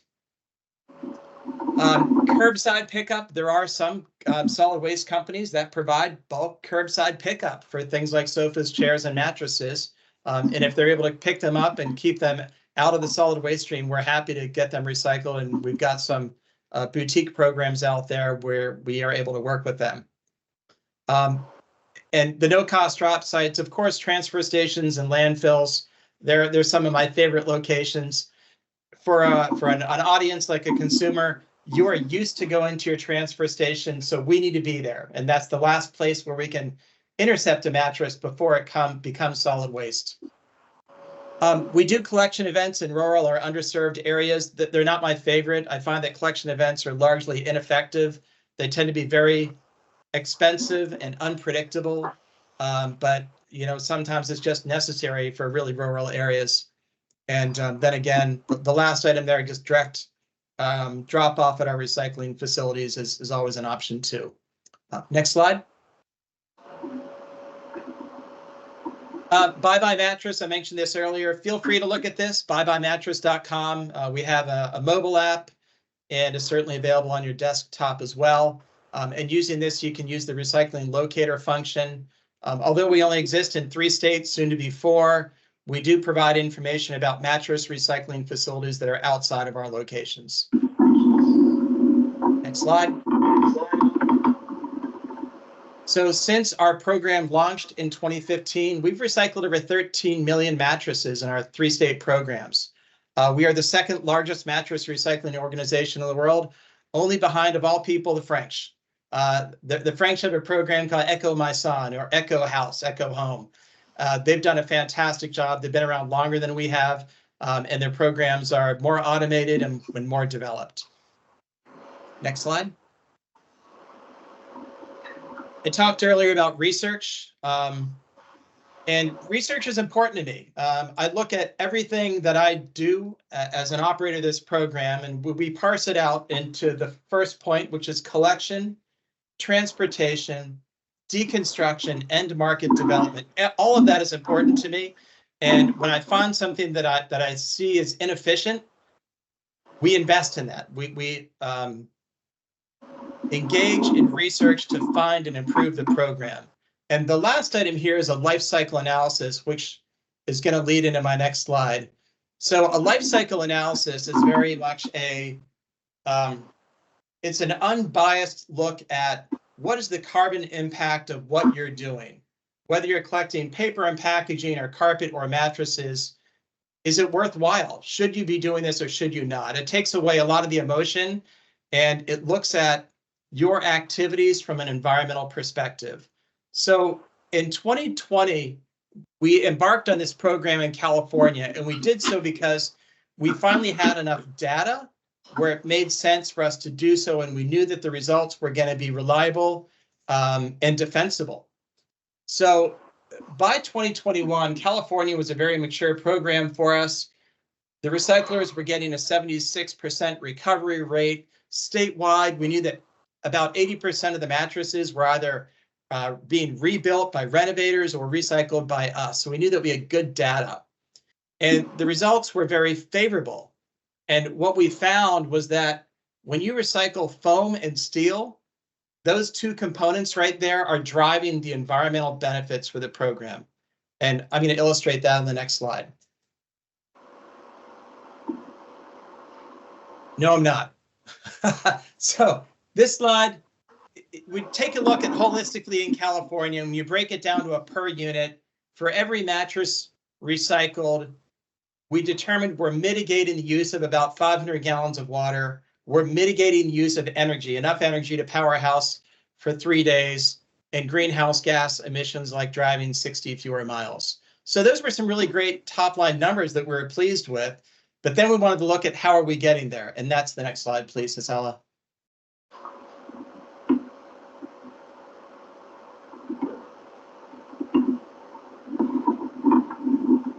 Slow again, sorry.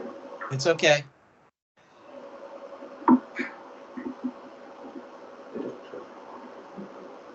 I'm going to talk while the internet is catching up. So the next slide talks about environmental benefits versus detriments. So when you look at the benefits of the program, I mentioned that steel and foam are driving the environmental benefits for us. If you can't recycle the foam and you can't recycle the steel, it's not worth doing. What we found was that the most environmental, there we go. That's quite all right. I do this a lot. So the first two line items there on the left in purple, the collection and the processing and manufacturing, we have environmental impacts for what we do. I mentioned we drive 15,000 loads of mattresses around these 3 states every year. There's an environmental impact for us to do so.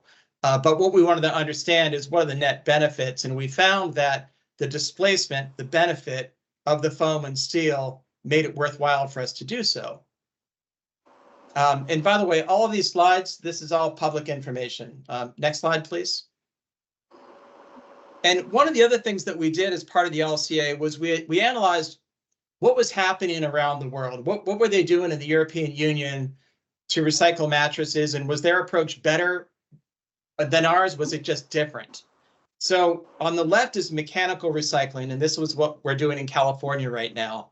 And we analyzed that compared to chemical recycling. So in the EU, they're taking a lot of the foam that they generate from old mattresses and they're recycling it back into the basic components to make new foam. We also looked at incineration. We looked at pyrolysis, and we looked at landfill. So landfill is largely environmentally neutral. It has GHG consequences because mattresses, really anything in a landfill, it does generate methane. So there's a greenhouse gas component to that. But this was important for us to analyze what we're doing, and it actually might help Hawaii to make a decision about what you want to do with mattresses as well. So next slide, please. Lastly, I'm going to plug for the industry. So this is the 3rd year that we've been really engaged with the mattress industry. We understand that design for recycling is important, that the industry needs to have an awareness about what we do, about how challenging it is to recycle mattresses.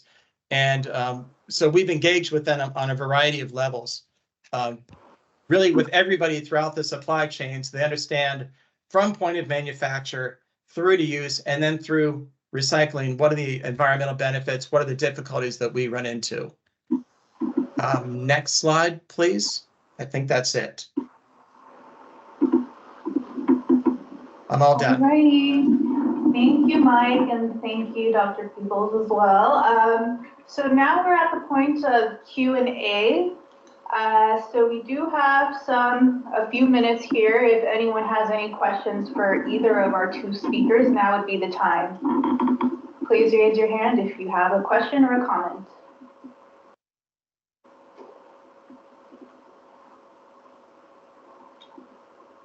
Let's see a hand there. Jennifer, can go ahead. Hi.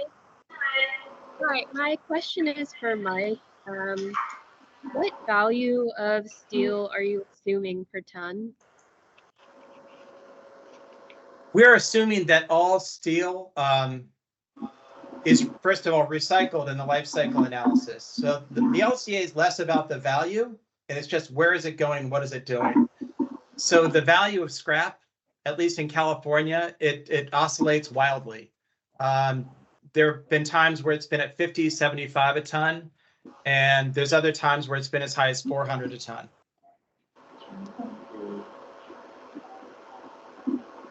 So it fluctuates between $50 to $400 a ton. For the I'm sorry? We're getting $20 a ton in Hawaii. Yeah, in Hawaii, we get about $20 a ton for steel. That's challenging. One of the things about mattresses is that they're very lightweight. So on average, they weigh 55 pounds per unit. And if you put them in a 53-foot trailer, you're only going to get 7,000 pounds of mattresses in a trailer. Transportation for us, I view as a very inefficient, it's just an inefficiency for the program. So a program in Hawaii would really need to deconstruct mattresses on the island. And then you need to take a look at what are you going to do with the material. So the steel, if it's only worth 20 a ton, there has to be a better way. You've got to find better markets or better ways to prepare that metal for a secondary market, whether it be a cuber or a shredder, so that you can increase the residual value. That's assuming cubing and shredding. We're on an island in the middle of the Pacific. So, I mean, secondary markets kind of don't exist. Yeah, in which case, I mean, it might make more sense to, if H-Power values the BTU value of foam, and if that's where it's going to go anyway, it might not make sense to recycle them. But I think another thing that you should look at is, rather than recycle it all, how many mattresses are currently being exported from Hawaii? You have hundreds and hundreds of hotels there, and there's probably already a vibrant export market for whole mattresses from hotels. Where are they going? What is that value? Well, there's probably other people on this call who actually do the mattress recycling, but it's like $200 to $300 per mattress, sometimes $500 per mattress for disposal. So, you know, my company, you know, we can put in a mattress deconstruction, labor intensive, but the value for the steel is, and the BTU value of the foam and the fabric is really all there is. And because we're on islands in the middle of the Pacific Ocean, the transportation distance and the transportation costs means it has to be recycled on island as much as possible. The only stuff that gets exported is the steel after it's been shredded. Thank you. You can contact me offline if you'd like. Feel free to contact me offline. Thank you. You're welcome. Ramsey, do you have a question? Thank you. Yes, probably one for Mike, and I think they covered some of the questions I have. But Mike, a follow-up question. You said 15,000 loads. How many mattresses is that? And what is the average mattress per cabinet per year? Do you have these numbers kind of? Yes, so per 15,000 is consider that a 53-foot trailer, and each trailer holds about 100 or 105 units, a combination of box springs and mattresses. Per capita information, I'll drop our California annual report into the chat, and you can take a look at all of our data there. Okay, that would be great. A question for the first speaker. You said recyclable, qualified, non-qualified quantities. How much of the non-qualified carbon recycling that your data reflects versus qualified? I'm not quite sure I understood that question. Would you mind repeating it for me? Yeah, in your presentation, you kind of mentioned that the difference between qualified recycled carbon versus non-qualified. Sorry, hang on just a second. There's some movement of furniture, and I'm not able to hear your voice. Could you start again? I apologize. No problem. Qualified versus non-qualified recyclable carbons. What is the ratio? So when you say qualified and not qualified, you mean the what can and can't be recycled? But if somebody brings in 100 pounds of stuff, how much is recyclable and how much is not? Is that the question? Yes, because you had mentioned you only take the qualified to be able to recycle, correct? Well, we cannot take wet carpet. We cannot take carpet that has been glued to the floor and has heavy glue on the back of it because the equipment can't handle that. But typically, if a load of carpet comes in, that load will contain, on average, anywhere between 5 and 10% waste, which is not carpet. So plastic buckets, tack strips, that sort of thing. And then typically a load of carpet would contain about 12 to 15% by weight of the carpet pad, the polyurethane foam pad, and then the rest will be carpet. And of that carpet, you'll have big chunks of pieces or pallets of tile, but you also have small individual pieces. Some of those can be recycled into fiber agnostic applications, meaning doesn't matter what the face fiber is. And some of it is large enough that you can use our identification technology. And you could put those into higher value specific polymer applications. For example, nylons go into thermoplastic applications for under the hood in automobiles. So you identify those and try to recycle them. But I'd say of a load that comes in, if you just look at the carpet portion of it, the vast majority of it is qualified to be recycled unless it's wet or seriously contaminated or possibly occasionally a load comes in that's infested, meaning, rat infested or flea infested. And when that happens, the recyclers will shut the door to the trailer and say, take it to the landfill because they don't want to bring that into their facility. Okay. Maybe last question for both of you. From chemical purposes that used in these carpet or mattresses, I know the calcium carbonate you had mentioned. And I know people getting away from carpet usage because, the wood flooring, tile, porcelain, and other things that's taken over. If carpet or mattresses get shredded, just outside the box, I know these type of material preserve water within it, like polymer, right? Does it have that qualification to retain water? Well, if I understood your question properly, the physical properties and the chemical properties to absorb moisture is not going to change with the disaggregation of the material. So they would still retain whatever moisture they're going to retain, assuming you're not adding anything on purpose. So, for example, nylon carpets will naturally run about 3%, 4% moisture, depending upon the relative humidity, unless you purposely add moisture. We do have a recycler that uses a centrifuge, and that centrifuge has water in it. So the backing material comes out wet, and that has to be dried. Or when we pay subsidies on that material, we correct for the water weight because we don't pay subsidies on water. Did that address your question from the carpet side? Yeah, because I'm more kind of looped into the, you know, could it be used in lieu polymer for soil mixing to retain water for arid climate to enhance the soil absorption of moisture? Is that a use or possible use? Conceivably, it is. We know that there's needle punch felts that are laid down in certain, if you will, agricultural or construction applications for the purposes of stabilizing the soil and maintaining moisture.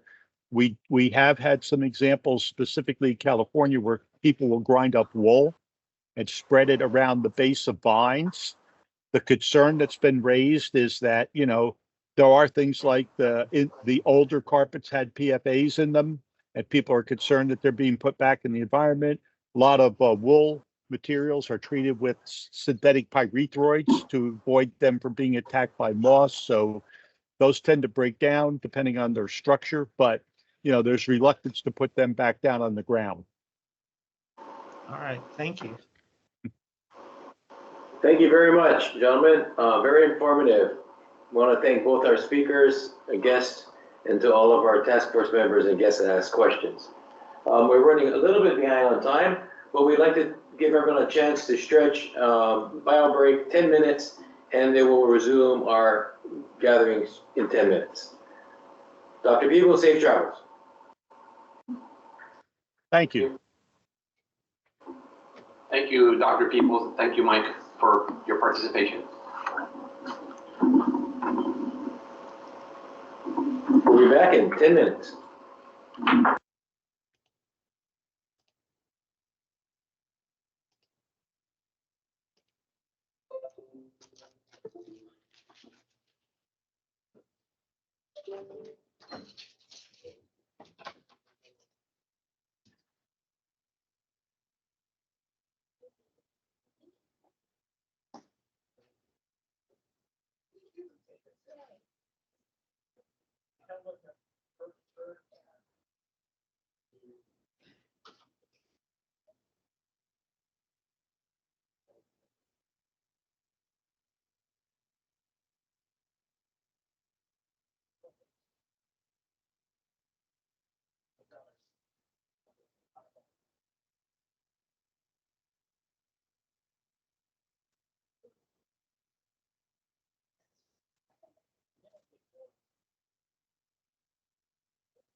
But then take it out and stick it back in. I think we'll just repeat.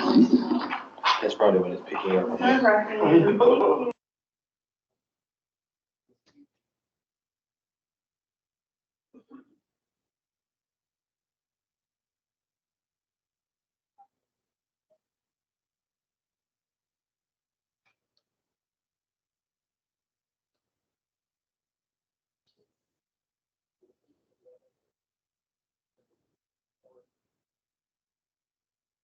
That pool coat waste treatment plant.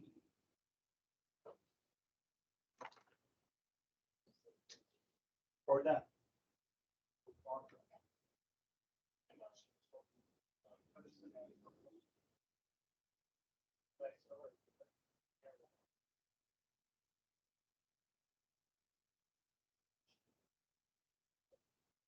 Sure.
Alrighty, welcome back everyone.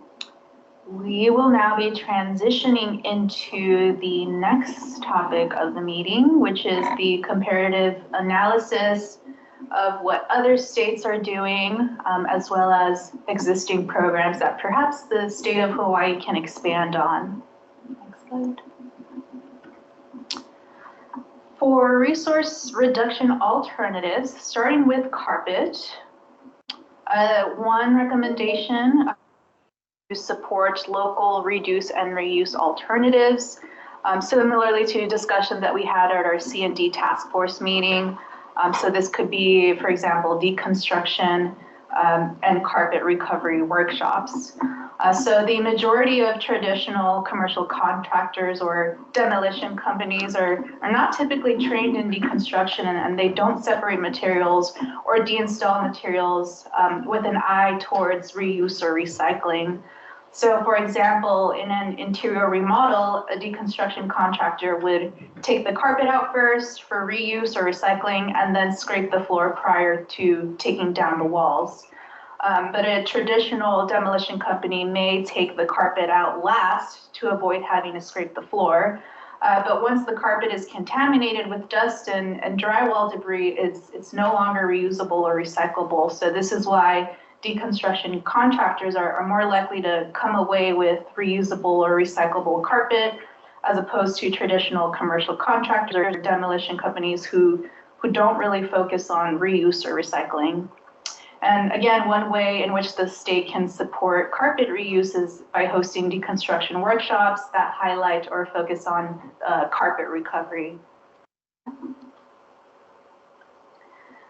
So we do have a list of alternatives to traditional carpeting materials, as you can see listed here on the screen, and we do have some images in the next couple of slides as well. So bamboo, and actually just to add a note, a lot of these discussions, we kind of already talked about some of these materials at our C&D task force meeting, so there may be a little bit of overlap, as you may note. So bamboo is a renewable resource, and making it a desirable material for sustainable architecture, architectural design and construction. Concrete is also recyclable. It's durable and provides thermal insulation. Coir is an extremely durable natural fiber, and it's manufactured from the fibrous husks of coconut shells, and it's used to manufacture robes, sacks, mats, tiles, rugs, and carpet. It's also renewable and biodegradable, providing an eco-friendly alternative to traditional carpet materials. Cork is another renewable resource, and it's harvested from the bark of cork oak trees, which naturally regenerate after harvesting. It's also fire resistant, antimicrobial, and can even repel insects, making it a desirable option for those with allergies. Jute is a biodegradable and recyclable plant fiber, making it environmentally friendly. They're also strong and have good insulation properties. Linoleum is made from biodegradable materials like linseed oil, cork dust, pine resin, and wood flour. It's also durable, water resistant, and fire retardant, making it an excellent option for safe, low maintenance flooring. Mycelium, the root structure of fungi, can also be used to replace construction materials such as flooring. Mycelium-based products also create biodegradable and lightweight construction materials for floor tiles that could be used to replace carpet. Natural stone is infinitely recyclable, and it's highly durable, making it environmentally friendly and a great option for sustainable building materials. Reclaimed hardwood can be salvaged from old structures and installed into new places, giving them a second life to existing wood and reducing the demand for new resources. Seagrass is a renewable, biodegradable, and non-toxic alternative to traditional carpet materials, and it's made by weaving yarn spun from seagrass plant leaves, which grow in many shallow coastal waters around the world. Sisal carpet is woven from natural fibers, and it's another renewable and biodegradable alternative to synthetic carpet. It's also known for its durability and texture. Tile is another alternative to carpet with different types of options, including recycled glass tiles, stone tiles, porcelain, ceramic tiles, and recycled metal tiles. And lastly on our list, we have wool carpet, which provides a non-toxic, biodegradable alternative to synthetic carpet. And they're durable, typically outlasting synthetic carpet. And it's also naturally fire retardant and stain resistant. And here we just have a few images of the examples that were just discussed.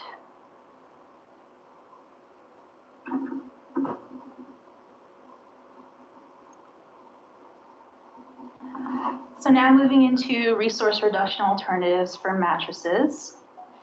Not as many as carpet, but we do have a couple items listed here. So organic latex is a biodegradable material and it's harvested from rubber tree sap. Organic latex mattresses are also breathable, moisture wicking, hypoallergenic, antimicrobial, and dust mite resistant.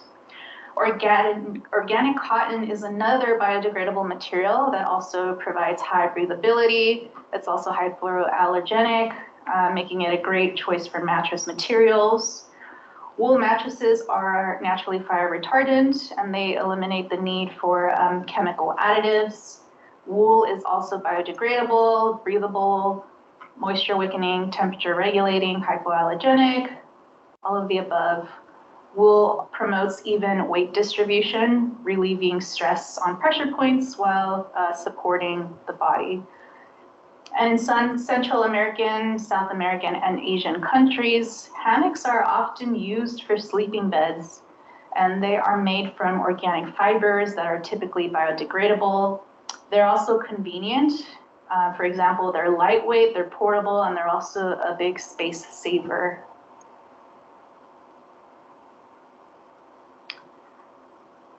Mattress fabric and foam from unwanted mattresses can be repurposed into other items, as you can see here on the screen. So we have, for example, beds for pets, cushions, pillows, beanbag filler, stuffed animal filler, etc. And so this gives a second life to materials that may have otherwise ended up in a landfill.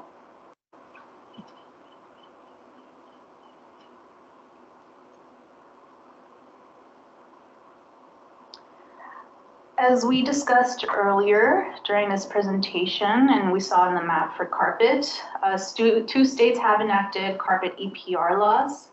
So California's carpet stewardship law requires carpet manufacturers to submit a carpet stewardship plan that meets specified requirements and increase the carpet recycling rate to 24% by 2020.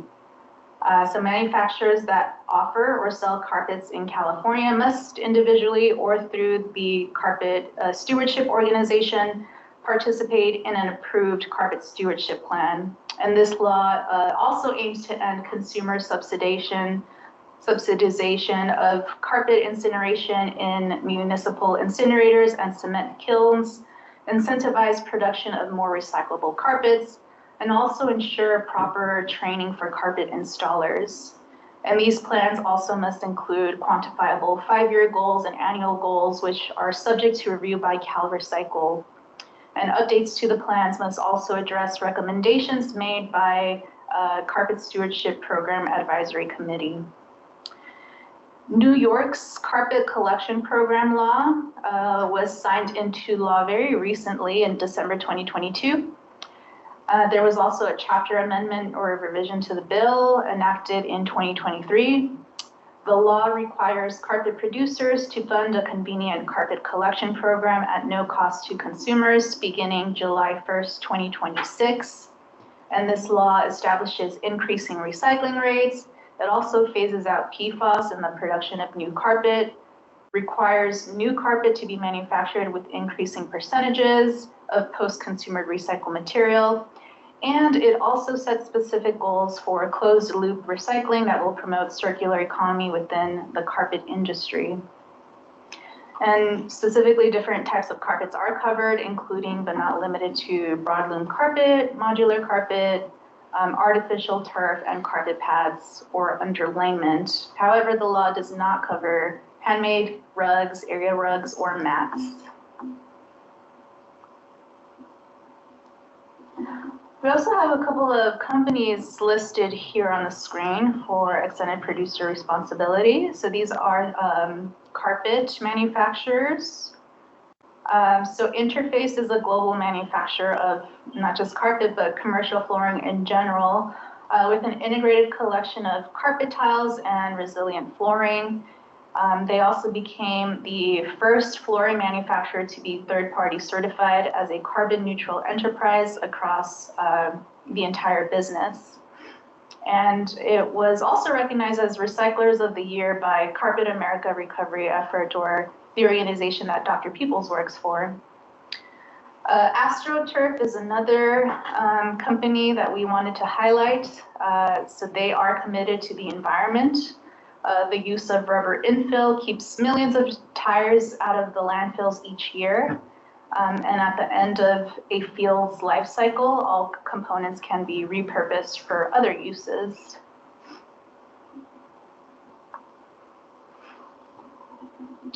Now moving into extended producer responsibility as it applies to mattresses.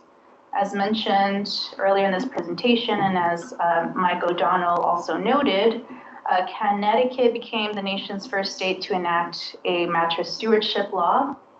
And this law requires mattresses or mattress manufacturers to create a nonprofit stewardship organization, or the Mattress Recycling Council, and to design, submit, and implement a mattress stewardship plan and program approved by the Department of Energy and Environmental Protection.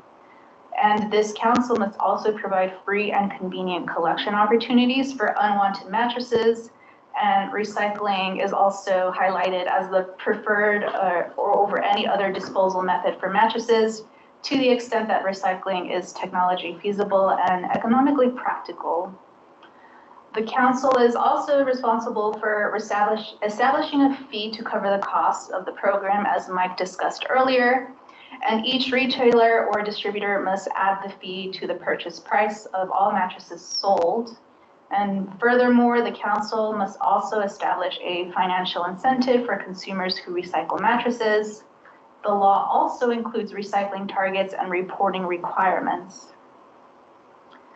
California's Used Mattress Recovery and Recycling Act was also established the same year and was subsequently updated in 2014 and 2019.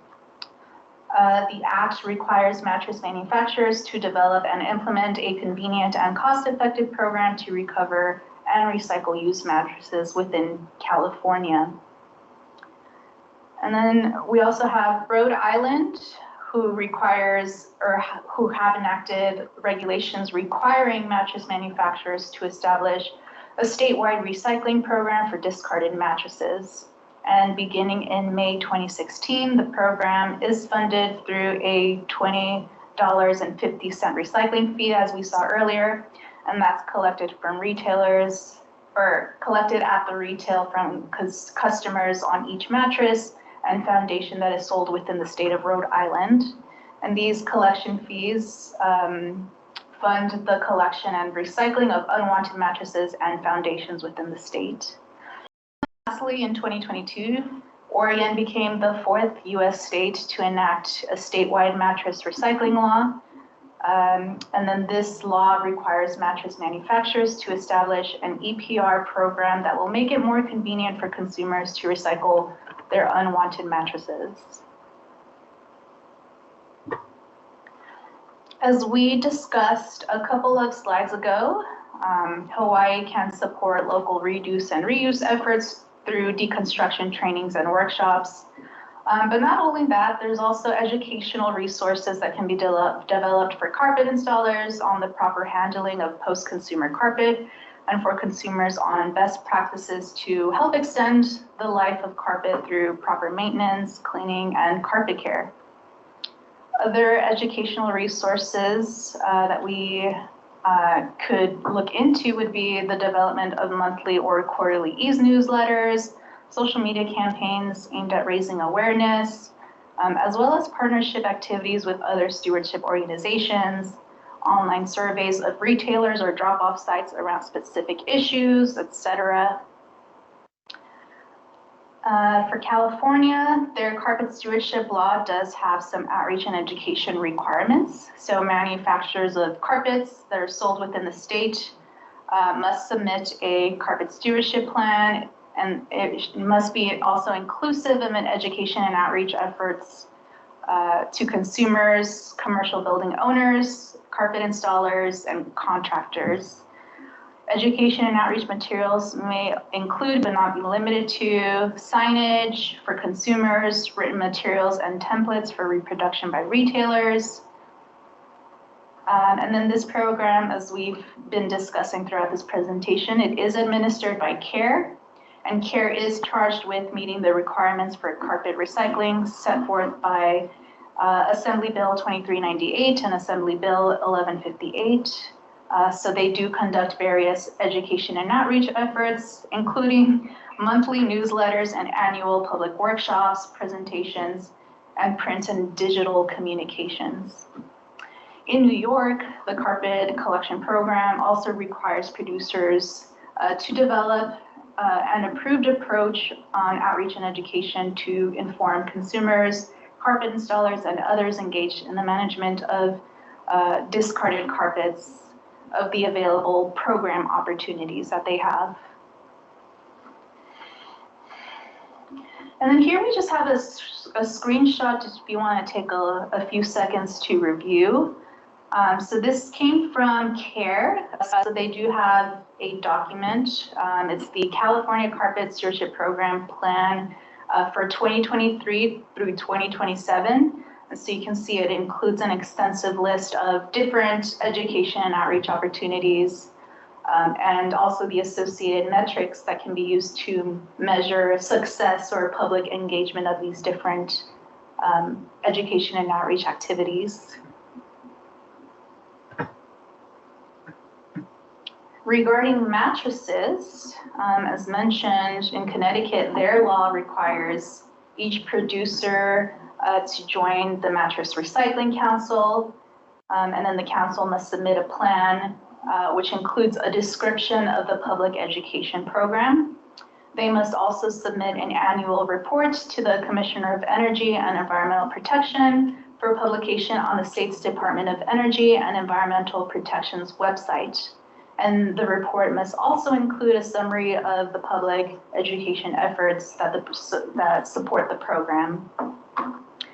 And then California's Used Mattress Recovery and Recycling Act requires the Mattress Recycling Organization to develop and submit a plan for recycling used mattresses in an economically and efficient manner.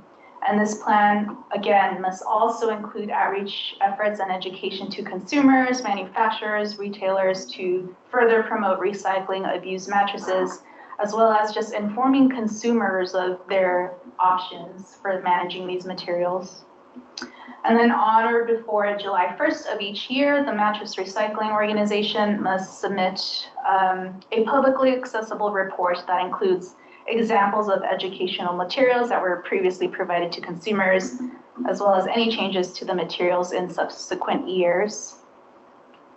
And then as described in Rhode Island General Law 2390-5, the Mattress Stewardship Council must submit a stewardship plan, which again includes a description of the public education program. And an annual report must be submitted, and the report must include samples of public education materials and methods used to support the program. So here in the state of Hawaii, one potential solution could be considering establishing laws to develop an outreach and education program specific to mattresses. Now moving into government programs and subsidies, starting with carpet. The US EPA has allocated $275 million in funding through the Solid Waste Infrastructure for Recycling Grant Program. If you all recall, for the packaging wrap-up, this was also mentioned. So this grant program provides funding towards the implementation of the National Recycling Strategy to improve post-consumer materials management and infrastructure, support improvements to local post-consumer materials management and recycling programs, and support local waste management authorities in making improvements to local waste management systems.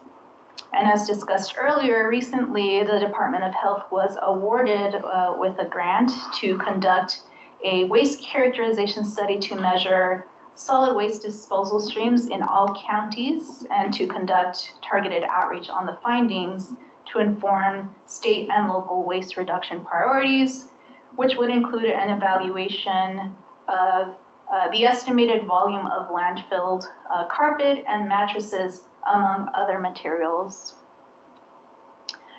CARES California Carpet Stewardship Program allocates funding to establish, increase, and improve California-generated post-consumer carpet collection, recycling, and the use in recycled content product manufacturing through several grant programs, as you can see listed here on the screen. The Capital Improvement Grant Program allocates funding towards establishing, increasing, improving, and enhancing additional California-generated post-consumer carpet collection, reuse, recycling, or the utilization of recycled content, product manufacturing. And then the product tests grants provide funding for activities that focus on product testing, research and development, and similar market development activities to enhance and improve the collection, recycling, and use of recycled post-consumer carpet. The microgrants program promotes the additional collection and reuse of California post-consumer carpet, including carpet that was previously sent to landfills or used for alternative daily cover or waste to energy kiln, or used for carpet as alternative fuel. And funds are awarded towards infrastructure projects or towards purchasing equipment that support operational logistics of collecting these materials. The Collection Strategies Small Infrastructure Award Pilot Program aims to increase convenience and quantity of collected post-consumer carpet by providing funding for new initiatives and strategies to increase and enhance the collection of carpet from locations that don't currently recycle with care and are not care providers. And then lastly, the Innovation and Design Grant Program aims to improve and enhance California-sourced post-consumer carpet recycling and allocates funding towards testing and development activities that create a more recyclable and environmentally sustainable carpet design and or post-consumer carpet content products that are more reusable, recyclable, and have a decreased environmental footprint as well.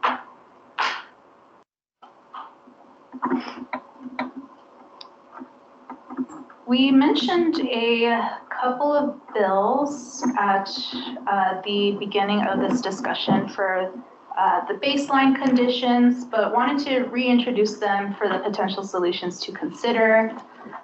So again, House Bill 1326 was a proposed bill that would have established the Hawaii Zero Waste Initiative to manage the state's transition into a zero waste economy.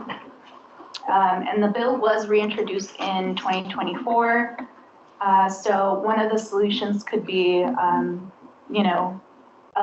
hopefully this bill will pass, but if not, reintroducing the bill to, further promote seeking market-based solutions specific to carpet materials, among other materials. And in Honolulu, in 2017, the Honolulu City Council introduced an ordinance that would require construction companies to estimate the quantity of C&D materials, inclusive of carpet, that may be generated by project and to identify specific disposal sites to be used or amount reused in order to receive a building permit. And the intent behind requiring builders to submit such a plan or recovery plan is, again, to promote recycling and the reuse of these materials. Resolution 18-3 was introduced in January 2018, which would require a minimum 30% of C&D debris generated, including carpet, to be recycled or reused for city contracted projects. The resolution was filed pursuant to revised ordinances of Honolulu, ROH Section 1-2.5, which sets a 1-year filing period on pending resolutions. The city and county of Honolulu could look again into reintroducing some of these or introducing this proposed ordinance or resolution. In the county of Kauai, they do have a recycling and waste diversion grant program. The county of Maui also has a green grants program and recycling grants program, which we usually reference at these task force meetings. Next slide.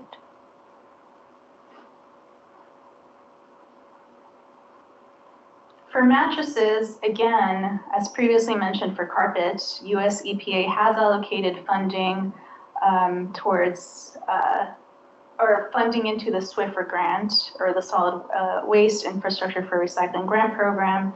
And as one of our speakers mentioned earlier, waste characterizations could provide a lot of value in identifying or estimating the quantity of materials such as mattresses and carpet being disposed by county and at the statewide level as well.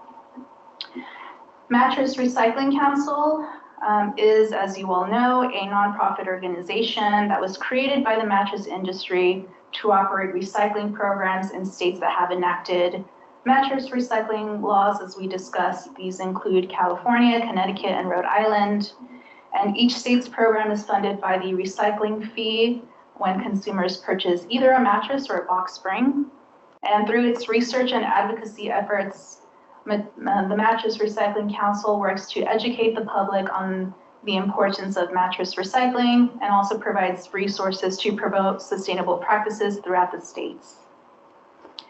California public collection sites are eligible to apply for funding to improve the loading efficiency or safety of their mattresses or their mattress collection operations. So this is available through Mattress Recycling Council. And then, as Mike O'Donnell discussed earlier in this presentation, they do have a program called the Bye Bye Mattress Program, which is designed to provide a convenient and responsible solution for disposing unwanted mattresses in a more eco-friendly manner. And this program aims to divert mattresses from landfills by offering drop-off locations, collection events, and recycling facilities to ensure that unwanted mattresses are repurposed or recycled.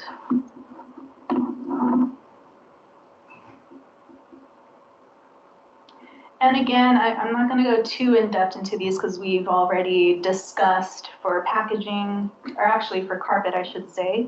But again, we do have some proposed bills on seeking market-based solutions, and these could be applicable to mattresses. So one potential solution could be introducing these regulations if it does not pass this year. And then the County of Kauai, again, has a grant program, and Maui County also has a couple of grant programs. And although these are not specific to carpet and mattresses, they could be applied.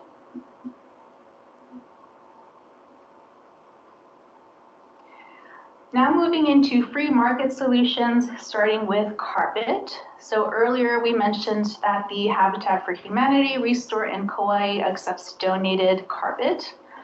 And the most recent statistic that I was able to find is that as of February 2024, the Restore has had 919 carpet sales of previously donated materials that would have otherwise been landfilled. And in Oahu, Reuse Hawaii also accepts new carpet tiles for donation.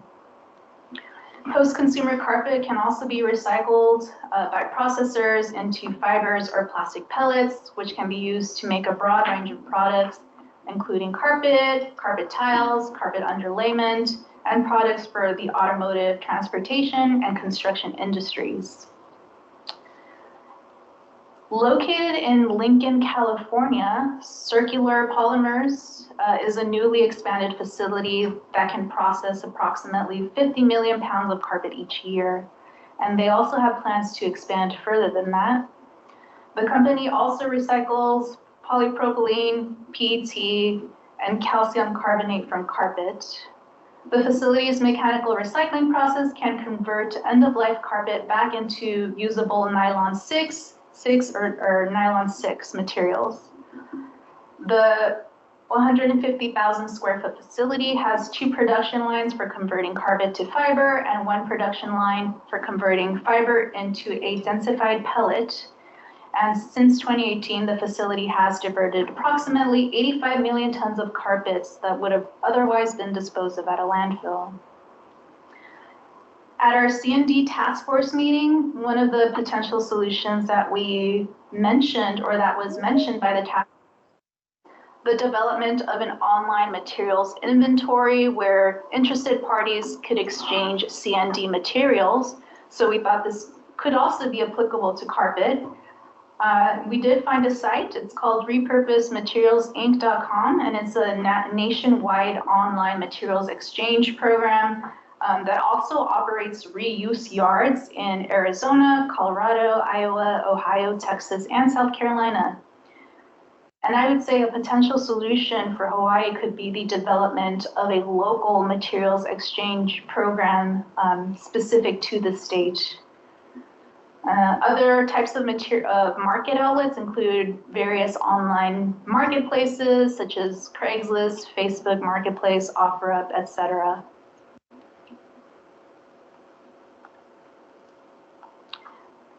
Located in Oahu, Ross Appliance and Mattresses rebuilds and refurbishes old mattresses into new mattresses. So all mattresses undergo a sanitation process when they arrive, and if the mattress is in good condition and have been well protected, then they are then cleaned, bagged, and resold to the public. And if the mattress is in bad conditions, the company will strip the upholstery off and rebuild them at their green bed factory, as you can see here in the image below. Service areas include Honolulu, Kapolei, Kaneohe, North Shore, and Iwa. In Hawaii County, 3 Habitat for Humanity Restore locations accept clean, tear-free mattresses for donation. Also just worth noting, there are other Habitat for Humanity Restores located in other counties, but some of them do not accept donated mattresses. So just keep that in mind if you're looking to donate a mattress. St. Vincent de Paul is an international volunteer organization, and they are known for their dedication in serving those in need. Their recycling program leverages its networks and resources to address challenges posed by discarded mattresses. And they aim to repurpose and divert mattress components from landfills by collaborating with local communities as well as partnering with recycling facilities. They do have an operation in California, which was the first commercially viable mattress recycling business in the globe, actually. And within its operations in California and Oregon, the organization has been able to recycle over 300,000 mattresses and box springs foundations every year. Mattresses and box springs are cut open and separated into various components such as cotton, foam, wood, and steel. And these separated materials are then baled and shipped out for recycling. In addition to these recycling efforts, their program also creates entry-level jobs for ex-offenders and others who have barriers to employment. They pay above minimum wage, providing benefits and teaching employees transferable skills that can be used to find other good-paying jobs within their communities. Ace Mattress Recycling is a women-owned business in Rhode Island, or actually, they're in other states, but they are Rhode Island's top mattress recycling company. They were founded in 2009, and they break down 95% of mattresses and their components, facilitating redistribution and reuse. And similarly to St. Vincent de Paul, they also focus on providing employment opportunities to those that need help and individuals assimilating back into the community. And lastly on the list, we have A Better World, which is a nationwide mattress recycling company that specializes in providing local solutions to manage unwanted mattresses. And they collaborate with local governments, businesses, and charities to collect and recycle used mattresses and box springs in an environmentally responsible manner. They do operate in multiple states and offer services to help end users donate unwanted mattresses to those who need them the most. And to date, the company has recycled over 1 million mattresses nationwide.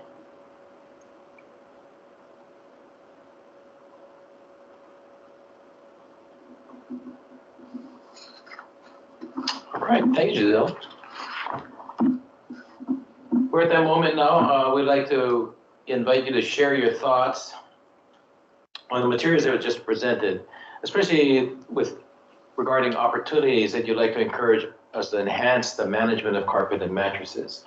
So again, this is the public comment section. Guests and anyone from the public that has joined us, this is your opportunity. Please feel free to raise your hand and allow us to welcome you.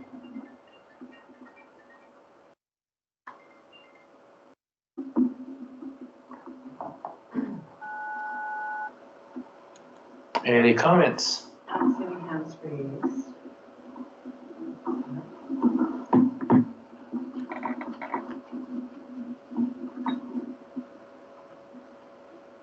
No hands, no comments, anything in the chat? If not, we'll move on to our task force members. Please share your thoughts on the information presented. What opportunities for improvements to carpet and mattress management would you suggest, if any? Task force members, this is your opportunity, please.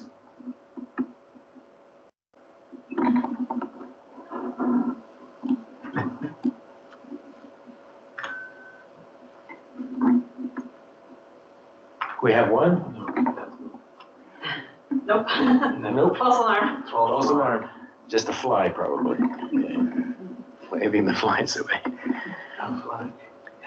We have a few more minutes. We'd like to give you a chance to comment on this.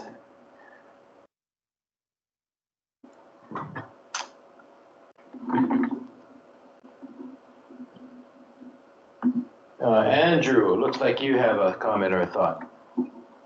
All right, well, I'll open up the door here. I mean, the information presented was excellent. So thank you to our presenters. But as we know, we live, as was pointed out, in the middle of the Pacific Ocean, which makes this a very difficult, both of these items to manage other than landfilling currently. I mean, I know there's maybe some programs on Oahu that are dealing with some of this materials, and it would seem to me that from a state standpoint, it would be, some type of an EPR legislation, moving forward would make the most sense, because I don't think anybody here, I'm not aware of any business here that can take this on as a viably economical business model. Although I'd love to be corrected on that if someone thinks otherwise. But that would be, my thoughts is moving forward with some type of EPR if possible.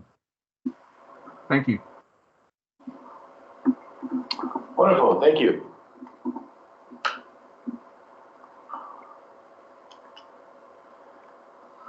Any others? Andrew kindly open the door for us.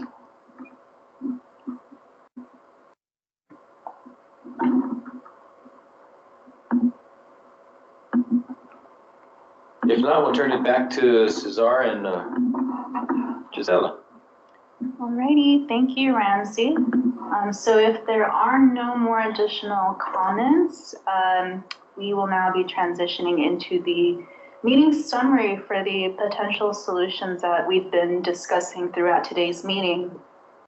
So there were a couple of solutions that were identified by our speakers. This included, for example, retailer take-back programs for carpet and mattresses, as well as commercial volume programs that provide direct services to retailers, hotels, colleges, etc. as well as expanding curbside pickup to other counties, as well as the installation of no-cost drop-off sites. There are already some transfer stations and landfills that accept these materials, as well as nonprofits that accept donated materials, as we discussed.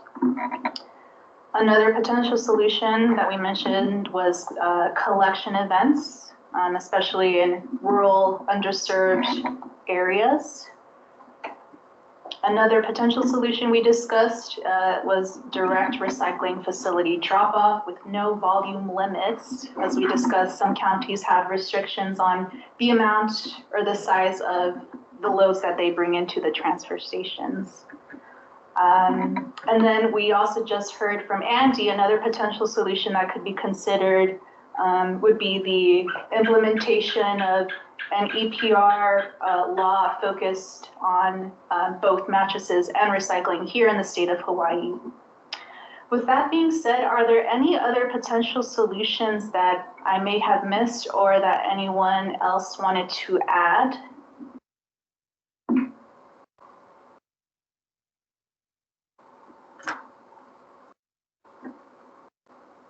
If you don't have something to add at this time, please provide any additional potential solutions to us in the state, and we will make sure to include them in the recap in the following task force meeting.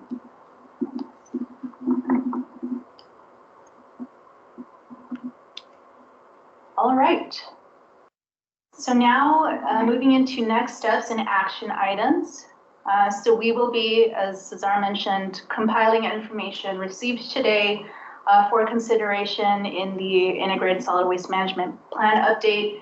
And similar to this meeting, we'll also be summarizing and wrapping up our discussion on carpet and mattresses at our next task force meeting, which will be to discuss PV panels.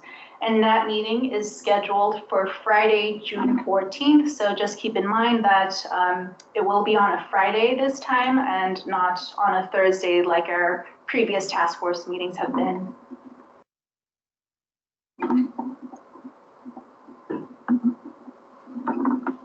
Thank you for that.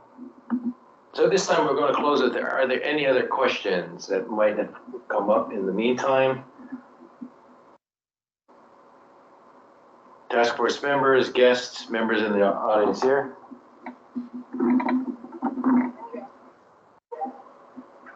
We have one? Go ahead. Hi. This is Jennifer Chinen. I'm with Simone Pietri Enterprises. I had a conversation with Lane yesterday. Thank you again for following up. But going back to our call, one thing we had discussed was just our team presenting at one of these solid waste management task force meetings. I just wanted to reiterate that we would really appreciate the opportunity to present and just introduce our project to you guys. We are building a solid waste management facility in Kapolei. It will accept construction and demolition waste, which is of course some fraction of carpet. Also, we would accept like mattresses, invasive species, green waste, and some agricultural waste. So just if we could have the opportunity to be guest speakers at a future meeting, that would be really greatly appreciated. I have a question. You mentioned that you are going to be receiving construction and demolition waste. Would that include photovoltaics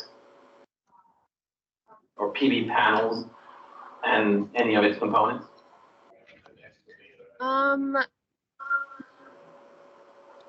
At the time, we do not have any plans to accept PV panels. It would be mostly just like non-hazardous waste, so pallets, cardboards, shrink wraps, packing foams, like that. For agricultural waste, we would be accepting like poultry manure.